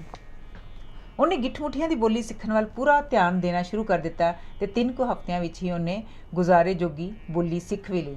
ਪਹਿਲੀ ਗੱਲ ਜਿਹੜੀ ਉਹਨੇ ਗਿੱਠਮੁੱਠੀਆਂ ਦੀ ਬੋਲੀ ਵਿੱਚ ਬਾਦਸ਼ਾਹ ਨਾਲ ਕੀਤੀ, ਉਹ ਇਹ ਸੀ ਕਿ ਉਹਨੂੰ ਆਜ਼ਾਦ ਕਰ ਦਿੱਤਾ ਜਾਏ। ਭਾਵੇਂ ਬਾਦਸ਼ਾਹ ਹੁਣ ਗੁਲੀਵਰ ਦੇ ਵਤੀਰੇ 'ਤੇ ਬੜਾ ਖੁਸ਼ ਸੀ, ਪਰ ਉਹ ਉਹਨੂੰ ਆਪਣੇ ਅਹਿਲਕਾਰਾਂ ਦੀ ਰਜ਼ਾਮੰਦੀ ਤੋਂ ਬਿਨਾਂ ਛੱਡਣਾ ਨਹੀਂ ਸੀ ਚਾਹੁੰਦਾ। ਗੁਲੀਵਰ ਨੇ ਬਾਦਸ਼ਾਹ ਸਾਹਮਣੇ ਸਹੁੰ ਚੁੱਕੀ ਕਿ ਉਹ ਕਿਸੇ ਹਾਲਤ ਵਿੱਚ ਵੀ ਕਿਸੇ ਗਿੱਠਮੁੱਠੀਏ ਦੀ ਜਾਨ ਤੇ ਮਾਲ ਨੂੰ ਨੁਕਸਾਨ ਨਹੀਂ ਪਹੁੰਚਾਏਗਾ। ਇਸ 'ਤੇ ਬਾਦਸ਼ਾਹ ਨੇ ਹੁਕਮ ਦਿੱਤਾ ਕਿ ਗੁਲੀਵਰ ਦੀਆਂ ਜੇਬਾਂ ਦੀ ਤਲਾਸ਼ੀ ਲਈ ਜਾਏ ਤੇ ਇਸ ਵਿਚਲੀਆਂ ਸਾਰੀਆਂ ਚੀਜ਼ਾਂ ਦੀ ਇੱਕ ਸੂਚੀ ਬਣਾਈ ਜਾਏ, ਜਿਸ ਵਿੱਚ ਉਹਦਾ ਸਾਰਾ ਹੁਲੀਆ ਦਰਜ ਹੋਏ। ਗੁਲੀਵਰ ਨੇ ਇਹ ਗੱਲ ਫੌਰਨ ਮੰਨ ਲਈ, ਕਿਉਂਕਿ ਉਸ ਦੀਆਂ ਬਹੁਤ ਸਾਰੀਆਂ ਚੀਜ਼ਾਂ ਜੋ ਉਹਦੇ ਲਈ ਮਾਮੂਲੀ ਸਨ, ਇਸ ਅਨੋਖੇ ਦੇਸ਼ ਦੇ ਲੋਕਾਂ ਦੀਆਂ ਅੱਖਾਂ ਲਈ ਬੜੀਆਂ ਖਤਰਨਾਕ ਸਨ। ਗੁਲੀਵਰ ਦੀ ਰਜ਼ਾਮੰਦੀ 'ਤੇ ਬਾਦਸ਼ਾਹ ਨੇ ਬੜੀ ਖੁਸ਼ੀ ਪ੍ਰਗਟ ਕੀਤੀ ਤੇ ਉਹਨੇ 2 ਇਤਬਾਰੀ ਅਫਸਰ ਤਲਾਸ਼ੀ ਲਈ ਭੇਜ ਦਿੱਤੇ। ਗੁਲੀਵਰ ਨੇ ਉਹਨਾਂ ਦੋਹਾਂ ਨੂੰ ਬੜੇ ਧਿਆਨ ਨਾਲ ਆਪਣੇ ਹੱਥਾਂ ਵਿੱਚ ਚੁੱਕਿਆ ਤੇ ਆਪਣੇ ਕੋਟ ਦੀ ਜੇਬ ਵਿੱਚ ਖੜਾ ਕਰ ਦਿੱਤਾ। ਇਹਨਾਂ ਦੋਹਾਂ ਅਫਸਰਾਂ ਨੇ ਜੇਬ ਵਿੱਚ ਵੜਦਿਆਂ ਹੀ ਕਾਗਜ਼ ਕਲਮ ਲੈ ਕੇ ਉਹਨਾਂ ਸਭ ਚੀਜ਼ਾਂ ਦੀਆਂ ਜਿਹੜੀਆਂ ਉਹਦੇ ਜੇਬ ਵਿੱਚ ਵੇਖੀਆਂ ਸੂਚੀ ਬਣਾਉਣੀ ਸ਼ੁਰੂ ਕਰ ਦਿੱਤੀ। ਜਦੋਂ ਇੱਕ ਜੇਬ ਦੀਆਂ ਸਭ ਚੀਜ਼ਾਂ ਨੋਟ ਕਰ ਲੈਂਦੇ ਤਾਂ ਉਹ ਅੰਦਰੋਂ ਆਵਾਜ਼ ਦਿੰਦੇ ਕਿ ਉਹਨਾਂ ਨੂੰ ਬਾਹਰ ਕੱਢਿਆ ਨਾ ਜਾਏ, ਤਾਂ ਜੋ ਦੂਜੀ ਜੇਬ ਦੀ ਤਲਾਸ਼ੀ ਸ਼ੁਰੂ ਕਰ ਸਕਣ। इस तरह वारी-वारी उन्होंने एक चोर जेब तो सिवा जिस उत्ते उन्होंने नज़र ना पै सकी सब जेबां की तलाशी लै ली। इस चोर जेब विच उहदियां ऐनकां ते 2-3 होर जरूरी चीज़ां पईयां होईयां सन जिहड़ियां वो अपने पास ही रखना चाहुंदा सी। कांड 5वां। सब तो पहलां गिठमुठिया अफसर ने गुलीवर के कोट की सज्जी जेब की तलाशी लई। उस विच उहने कपड़े का एक वड्डा सारा टुकड़ा वेख्या जिहड़ा उन्हां दे विचार विच इतना वड्डा सी कि महल के वड्डे तो वड्डे कमरे विच कलीन की थां विच सकदा सी। वो असल विच गुलीवर का रुमाल सी ते गिठमुठिया लई इतना वड्डा सी कि वह कदी ख्वाब विच भी ख्याल विच भी अंदाज़ा नहीं सन ला सकते कि गुलीवर के किसी काम आ सकता है। इस तो पिछों वो खब्बी जेब विच गए। ਇੱਥੇ ਉਹਨਾਂ ਇੱਕ ਚੀਜ਼ ਝਪਟ ਕੇ ਪਏ ਜਿਸ ਨੂੰ ਉਹਨਾਂ ਨੇ ਸੂਚੀ ਵਿੱਚ ਚਾਂਦੀ ਦੇ ਸੰਦੂਕ ਦਾ ਨਾਂ ਦਿੱਤਾ। ਕਿਤਨਾ ਚਿਰ ਉਹ ਉਹਦੇ ਢੱਕਣ ਨੂੰ ਖੋਲ੍ਹਣ ਦਾ ਯਤਨ ਕਰਦੇ ਰਹੇ ਪਰ ਆਪਣਾ ਪੂਰਾ ਜ਼ੋਰ ਲਾਉਣ 'ਤੇ ਵੀ ਉਹਦੇ ਢੱਕਣ ਨੂੰ ਜਰਾ ਜਿੰਨਾ ਵੀ ਉੱਪਰ ਚੁੱਕਣ ਵਿੱਚ ਸਫਲ ਨਾ ਹੋ ਸਕੇ। ਸੋ ਉਹਨਾਂ ਨੇ ਜੇਬ ਵਿੱਚੋਂ ਗੁਲੀਵਰ ਨੂੰ ਉੱਚੀ ਸਾਰੀ ਆਵਾਜ਼ ਦਿੱਤੀ ਅਤੇ ਬੜੀ ਨਿਮਰਤਾ ਨਾਲ ਬੇਨਤੀ ਕੀਤੀ ਕਿ ਉਹ ਕਿਰਪਾ ਕਰਕੇ ਉਸ ਸੰਦੂਕ ਨੂੰ ਖੋਲ੍ਹ ਦੇਵੇ। ਇਹ ਸੁਣ ਕੇ ਗੁਲੀਵਰ ਮੁਸਕਰਾਇਆ ਪਰ ਉਹਨੇ ਉਹਨਾਂ ਦੇ ਕਹੇ ਅਨੁਸਾਰ ਕਰ ਦਿੱਤਾ ਅਤੇ ਖੁਸ਼ੀ ਉਹਦੇ ਅੰਦਰ ਚਲੇ ਗਏ। ਪਰ ਅੰਦਰ ਵੜਦਿਆਂ ਹੀ ਉਹਨਾਂ ਨੂੰ ਜ਼ੋਰ ਦੀਆਂ ਨਿੱਛਾਂ ਆਉਣ ਲੱਗ ਪਈਆਂ ਅਤੇ ਉਹ ਉਸ ਵਿੱਚ ਪਈ ਹੋਈ ਇਸ ਚੀਜ਼ ਵਿੱਚ ਗੋਡੇ ਧੱਸ ਗਏ। ਇਹ ਚੀਜ਼ ਉਹਨਾਂ ਦੇ ਵਿਚਾਰ ਵਿੱਚ ਇੱਕ ਅਜੀਬ ਕਿਸਮ ਦੀ ਰੇਤ ਸੀ ਪਰ ਅਸਲ ਵਿੱਚ ਇਹ ਇੱਕ ਡੱਬਾ ਸੀ ਜਿਸ ਵਿੱਚ ਗੁਲੀਵਰ ਨੇ ਨਸਵਾਰ ਰੱਖੀ ਹੋਈ ਸੀ। ਨਿੱਛਾਂ ਮਾਰ ਕੇ ਉਹ ਵਿਚਾਰਿਆਂ ਦਾ ਦਿਮਾਗ ਪੋਲਾ ਹੋ ਗਿਆ। ਆਖਰ ਗੁਲੀਵਰ ਨੇ ਜੋ ਉਹਨਾਂ ਭੂਤਨਿਆਂ ਵਾਂਗ ਟੱਪਦੇ ਵੇਖ ਕੇ ਹੱਸ ਕੇ ਦੂਰਾ ਹੋ ਰਿਹਾ ਸੀ ਉਹਨਾਂ ਨੂੰ ਖਿੱਚ ਕੇ ਬਾਹਰ ਕੱਢਿਆ। ਇਸ ਦੁਰਘਟਨਾ ਤੋਂ ਪਿੱਛੋਂ ਉਹਨਾਂ ਨੇ ਅਗਲੀ ਜੇਬ ਵਿੱਚ ਜਾਣ ਦੀ ਆਗਿਆ ਮੰਗੀ। ਇਹ ਗੁਲੀਵਰ ਦੀ ਵਾਸਕਟ ਦੀ ਸੱਜੀ ਜੇਬ ਸੀ ਜਿਸ ਵਿੱਚ ਉਹਨੇ ਲਿਖਤ ਅਨੁਸਾਰ ਆਪਣੇ ਤੇ ਉਹਨਾਂ 'ਤੇ ਪਤਲੀਆਂ ਅਤੇ ਚਿੱਟੀਆਂ ਜਿਹੀਆਂ ਚੀਜ਼ਾਂ ਦਾ ਇੱਕ ਵੱਡਾ ਸਾਰਾ ਬੰਡਲ ਵੇਖਿਆ ਜਿਹੜਾ ਲੰਬਾਈ ਵਿੱਚ 3 ਗਿੱਠ-ਮੁੱਠੀਆਂ ਜਿੱਡਾ ਸੀ ਜਿਸ 'ਤੇ ਕੁਝ ਲਿਖਿਆ ਹੋਇਆ ਸੀ ਜਿਸ ਨੂੰ ਉਹ ਬੰਡਲ ਦੇ ਬਹੁਤ ਉੱਚਾ ਹੋਣ ਕਰਕੇ ਪੜ੍ਹ ਨਾ ਸਕੇ। ਉਹਨਾਂ ਇਹ ਜ਼ਰੂਰ ਵੇਖ ਲਿਆ ਕਿ ਇਹ ਉਹ ਲਿਖਤ ਹੈ ਜਿਸ ਦਾ ਹਰ ਅੱਖਰ ਉਹਨਾਂ ਦੇ ਹੱਥ ਦੀ ਹਥੇਲੀ ਦੇ ਬਰਾਬਰ ਹੈ। ਅਸਲ ਵਿੱਚ ਇਹ ਗੁਲੀਵਰ ਦੇ ਖੱਤ ਸਨ ਜਿਹੜੇ ਉਹਨੇ ਥੱਬਾ ਬਣਾ ਕੇ ਜੇਬ ਵਿੱਚ ਪਾਏ ਹੋਏ ਸਨ। ਪਰ ਜਦੋਂ ਵਾਸਕਟ ਦੀ ਖੱਬੀ ਜੇਬ ਵਿੱਚ ਦਾਖਲ ਹੋਏ ਤਾਂ ਉਹ ਹੋਰ ਵੀ ਜ਼ਿਆਦਾ ਹੈਰਾਨ ਹੋਏ। ਉਹਨਾਂ ਵਿੱਚ ਬਿਆਨ ਅਨੁਸਾਰ ਇੱਕ ਵੱਡੀ ਸਾਰੀ ਮਸ਼ੀਨ ਸੀ ਜਿਸ ਵਿੱਚੋਂ ਕੋਈ 20 ਕੁ ਲੰਬੇ ਕਿੱਲੇ ਬਾਹਰ ਨਿਕਲੇ ਹੋਏ ਸਨ। ਅਸਲ ਵਿੱਚ ਇਹ ਗੁਲੀਵਰ ਦੀ ਕੰਘੀ ਸੀ ਜਿਹੜੀ ਗਿੱਠ-ਮੁੱਠੀਆਂ ਨੂੰ ਇੱਕ ਵੱਡੀ ਸਾਰੀ ਮਸ਼ੀਨ ਜਾਪਦੀ ਸੀ। ਗੁਲੀਵਰ ਪਹਿਲਾਂ ਕਦੀ ਇਤਨਾ ਨਹੀਂ ਸੀ ਹੱਸਿਆ ਜਿੰਨਾ ਉਹ ਹੁਣ ਹੱਸ ਰਿਹਾ ਸੀ ਜਦ ਗਿੱਠ-ਮੁੱਠੀਆ ਅਫਸਰ ਉਹਦੇ ਕੰਘੇ ਵੱਲ ਵੇਖ ਕੇ ਅਸਚਰਜ ਹੋ ਰਹੇ ਸਨ। ਕੋਟ ਤੇ ਵਾਸਕਟ ਦੀ ਤਲਾਸ਼ੀ ਪੂਰੀ ਹੋ ਜਾਣ ਪਿੱਛੋਂ ਗੁਲੀਵਰ ਨੇ ਦੋਹਾਂ ਅਫਸਰਾਂ ਨੂੰ ਚੁੱਕ ਕੇ ਆਪਣੀ ਪਤਲੂਨ ਦੀ ਸੱਜੀ ਜੇਬ ਵਿੱਚ ਖੜਾ ਕਰ ਦਿੱਤਾ। ਉਹਨਾਂ ਨੇ ਉੱਥੇ ਲੋਹੇ ਦਾ ਇੱਕ ਖੋਖਲਾ ਜਿਹਾ ਇੱਕ ਗਿੱਠ-ਮੁੱਠੀਏ ਦੇ ਕੱਦ ਜਿੰਨਾ ਲੰਮਾ ਥੰਮ ਵੇਖਿਆ ਜਿਹੜਾ ਇੱਕ ਲੱਕੜੀ ਦੀ ਗੇਲੀ ਨਾਲ ਬੰਨਿਆ ਹੋਇਆ ਸੀ। ਇਹ ਗੁਲੀਵਰ ਦਾ ਪਿਸਤੌਲ ਸੀ। ਗਿੱਠ-ਮੁੱਠੀਆਂ ਦੇ ਦੇਸ਼ ਵਿੱਚ ਪਿਸਤੌਲ ਇੱਕ ਬੜੀ ਨਵੀਂ ਚੀਜ਼ ਸੀ ਇਸ ਲਈ ਉਹਨਾਂ ਨੂੰ ਪਿਸਤੌਲ ਨੂੰ ਬਿਆਨ ਕਰਨ ਲਈ ਵਿੱਚ ਕੁਝ ਔਖ ਮਹਿਸੂਸ ਹੋਈ। ਪਿਸਤੌਲ ਦੇ ਨਾਲ ਹੀ ਉਸ ਤਰ੍ਹਾਂ ਦੇ ਚਾਕੂ ਵੀ ਸਨ ਜਿਨ੍ਹਾਂ ਨੂੰ ਵੇਖ ਕੇ ਉਹ ਇਤਨਾ ਡਰੇ ਕਿ ਉਹਨਾਂ ਨੇ ਇਹਨਾਂ ਚੀਜ਼ਾਂ ਨੂੰ ਛੂਹਣ ਤੱਕ ਦੀ ਵੀ ਹਿੰਮਤ ਨਾ ਕੀਤੀ। ਜਦੋਂ ਗੁਲੀਵਰ ਨੇ ਅਫਸਰਾਂ ਨੂੰ ਦੱਸਿਆ ਕਿ ਉਹ ਇਹਨਾਂ ਚੀਜ਼ਾਂ ਨੂੰ ਕਿਸ ਲਈ ਵਰਤਦਾ ਹੈ ਤਾਂ ਉਹ ਹੋਰ ਵੀ ਹੈਰਾਨ ਹੋਏ ਪਰ ਇਸ ਨਾਲ ਉਹਨਾਂ ਦਾ ਡਰ ਥੋੜ੍ਹਾ ਬਹੁਤ ਘੱਟ ਜ਼ਰੂਰ ਗਿਆ। ਇਸ ਤੋਂ ਪਿੱਛੋਂ ਵਾਰੀ ਆਈ ਵਾਸਕਟ ਦੀਆਂ 2 ਉੱਪਰਲੀਆਂ ਜੇਬਾਂ ਦੀ ਪਰ ਉਹ ਇਤਨੀਆਂ ਛੋਟੀਆਂ ਸਨ ਕਿ ਉਹਨਾਂ ਵਿੱਚ ਗਿੱਠ-ਮੁੱਠੀਏ ਵੀ ਨਾ ਵੜ ਸਕੇ। ਉਹਨਾਂ ਵਿੱਚੋਂ ਬਾਹਰ ਨਿਕਲ ਰਹੀ ਇੱਕ ਜੰਜ਼ੀਰ ਨੂੰ ਵੇਖ ਕੇ ਉਹ ਅਸਚਰਜ ਹੋਏ। ਉਹਨਾਂ ਨੂੰ ਖੁਸ਼ ਕਰਨ ਲਈ ਗੁਲੀਵਰ ਨੇ ਆਪਣੀ ਜੇਬ ਵਿੱਚੋਂ ਕੜੀ ਕੱਢ ਕੇ ਉਹਨਾਂ ਨੂੰ ਵਿਖਾਈ। ਉਹਨਾਂ ਨੇ ਕੜੀ ਨੂੰ ਬੜਾ ਡਰ ਕੇ ਹੱਥ ਲਾਇਆ ਤੇ ਉਹਨਾਂ ਦੀ ਆਵਾਜ਼ ਨੂੰ ਬੜੇ ਧਿਆਨ ਨਾਲ ਸੁਣਨ ਲੱਗ ਪਏ। ਉਹ ਹੈਰਾਨ ਸਨ ਕਿ ਇਸ ਆਵਾਜ਼ ਦਾ ਕਾਰਨ ਕੀ ਹੈ। ਆਖਰ ਉਹਨਾਂ ਸਮਝਿਆ ਕਿ ਇਹ ਕੋਈ ਅਨੋਖਾ ਜਾਨਵਰ ਜਾਂ ਬੁੱਤ ਹੈ ਜਿਹਨੂੰ ਗੁਲੀਵਰ ਪੂਜਦਾ ਹੈ ਕਿਉਂ ਨਾ ਉਹ ਇਹਨਾਂ ਨੂੰ ਆਪਣੀ ਸਾਰੀ ਜ਼ਿੰਦਗੀ ਇਹੋ ਜਿਹੀ ਚੀਜ਼ ਪਹਿਲਾਂ ਵੇਖੀ ਸੀ ਉਸ ਬਾਰੇ ਨਾ ਹੀ ਉਹਨਾਂ ਨੇ ਕਦੀ ਸੁਣਿਆ ਸੀ। ਫਿਰ ਗੁੱਠ-ਮੁੱਠੀਏ ਅਫਸਰਾਂ ਨੇ ਕਿਹਾ ਕਿ ਉਹਨਾਂ ਨੂੰ ਵਾਸਕਟ ਦੀਆਂ ਦੂਜੀ ਜੇਬ ਵੀ ਵਿਖਾਈ ਜਾਏ। ਗੁਲੀਵਰ ਨੇ ਉਸ ਵਿੱਚੋਂ ਆਪਣਾ ਬਟੂਆ ਕੱਢਿਆ।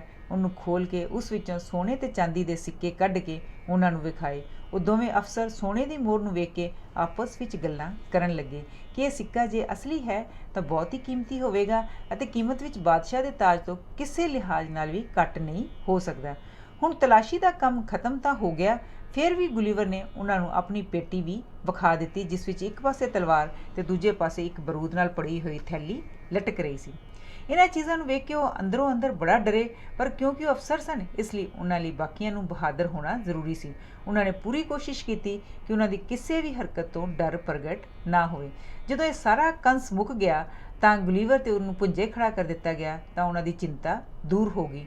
ਇਸ ਤੋਂ ਪਿੱਛੋਂ ਉਹਨਾਂ ਨੇ ਸਾਰੀ ਰਿਪੋਰਟ ਲਿਖੀ ਤੇ ਉਸ ਉੱਤੇ ਵਾਰੀ-ਵਾਰੀ ਦਸਤਖਤ ਕਰ ਦਿੱਤੇ ਤੇ ਉਹ ਨਾਲ ਲੈ ਕੇ ਉਹਨਾਂ ਨੂੰ ਸ਼ਾਹੀ ਮਹੱਲ ਵੱਲ ਖਿਸਕਣ ਦੀ ਕੀਤੀ। ਕਾਂਡ 6ਵਾਂ।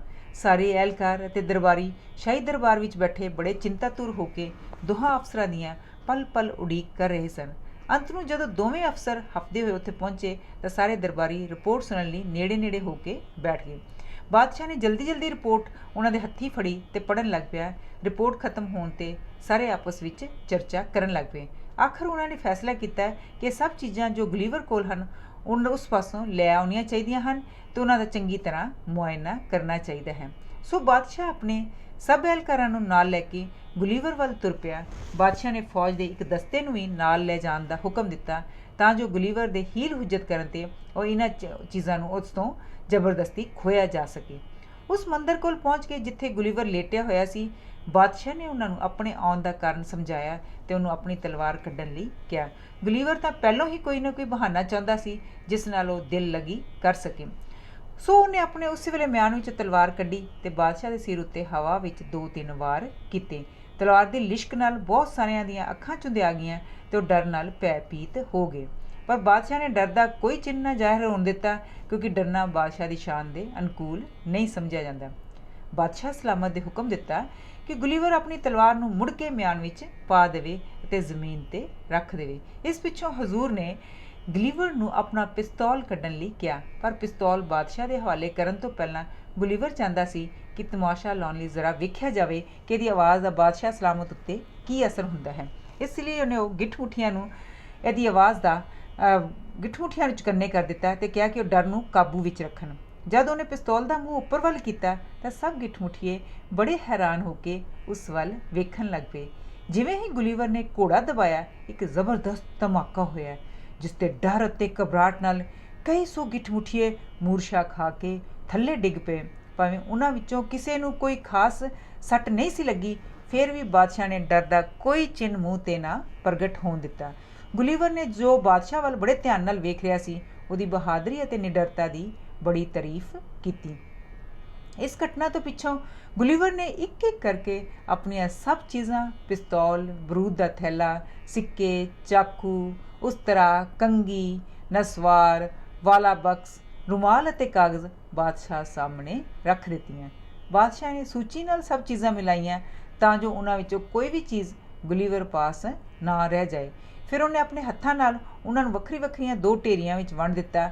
ਪਹਿਲੀ ਢੇਰੀ ਵਿੱਚ ਪਿਸਤੌਲ, ਤਲਵਾਰ ਅਤੇ ਬੰਦੂਕ ਦਾ ਥੈਲਾ ਰੱਖ ਦਿੱਤਾ ਗਿਆ ਤੇ ਗੱਡਿਆਂ ਨੇ ਉਹਨੂੰ ਮਹੱਲ ਤੱਕ ਪਹੁੰਚਾਉਣ ਦਾ ਹੁਕਮ ਦੇ ਦਿੱਤਾ।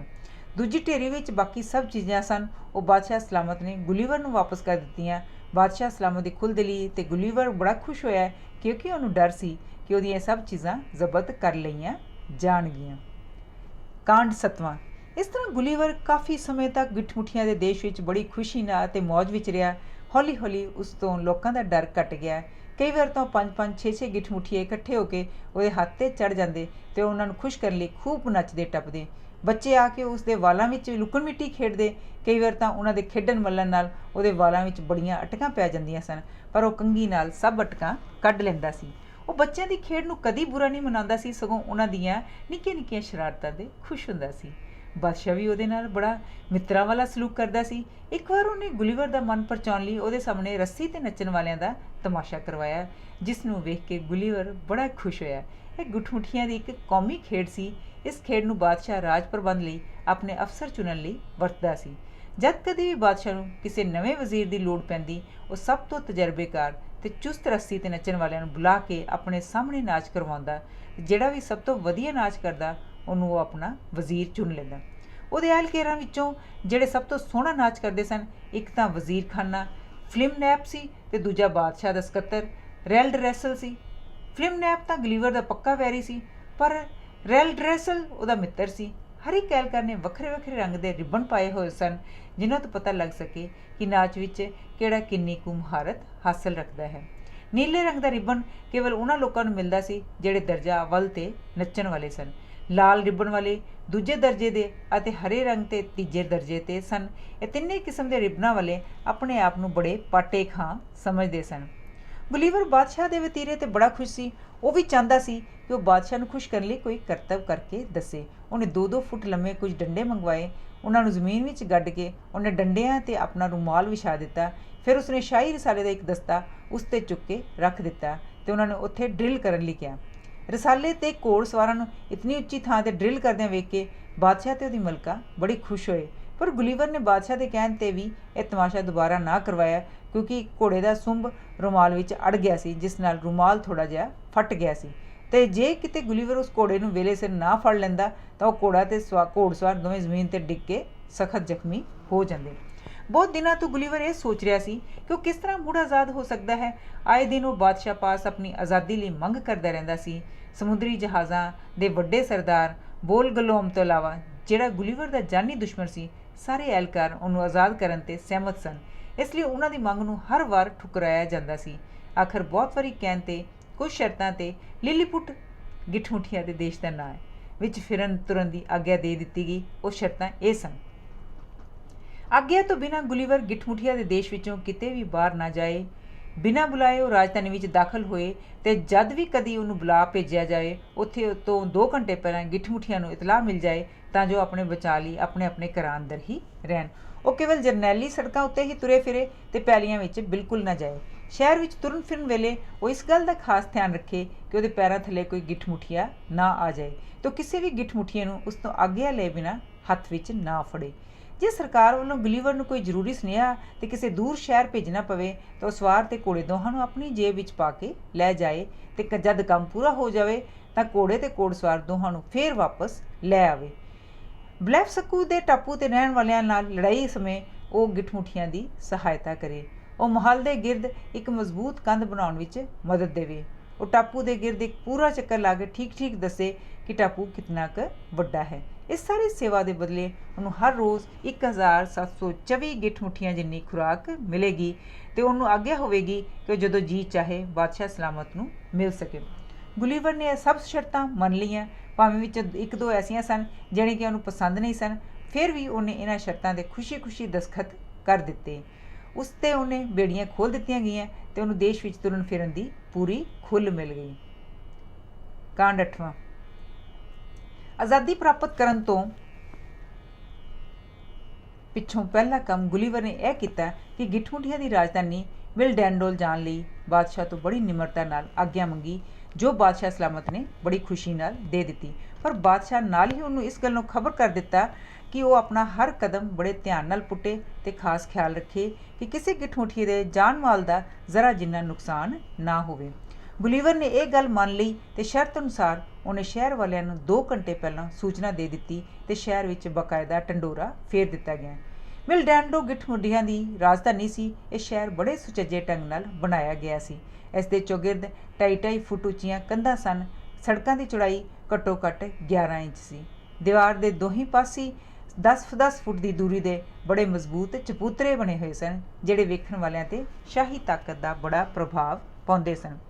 गुलीवर वादे अनुसार दीवार तो बड़े ध्यान नाल टप्पिया ते टप्पण वेले उन्हें अपना कोट ला लिया तां जो वह अपने नाल अड़ के गिठमुठियां दे घरां दीयां चिमनियां थल्ले ना जा पैन जां किसी घर की छत ही ना ढह जाए।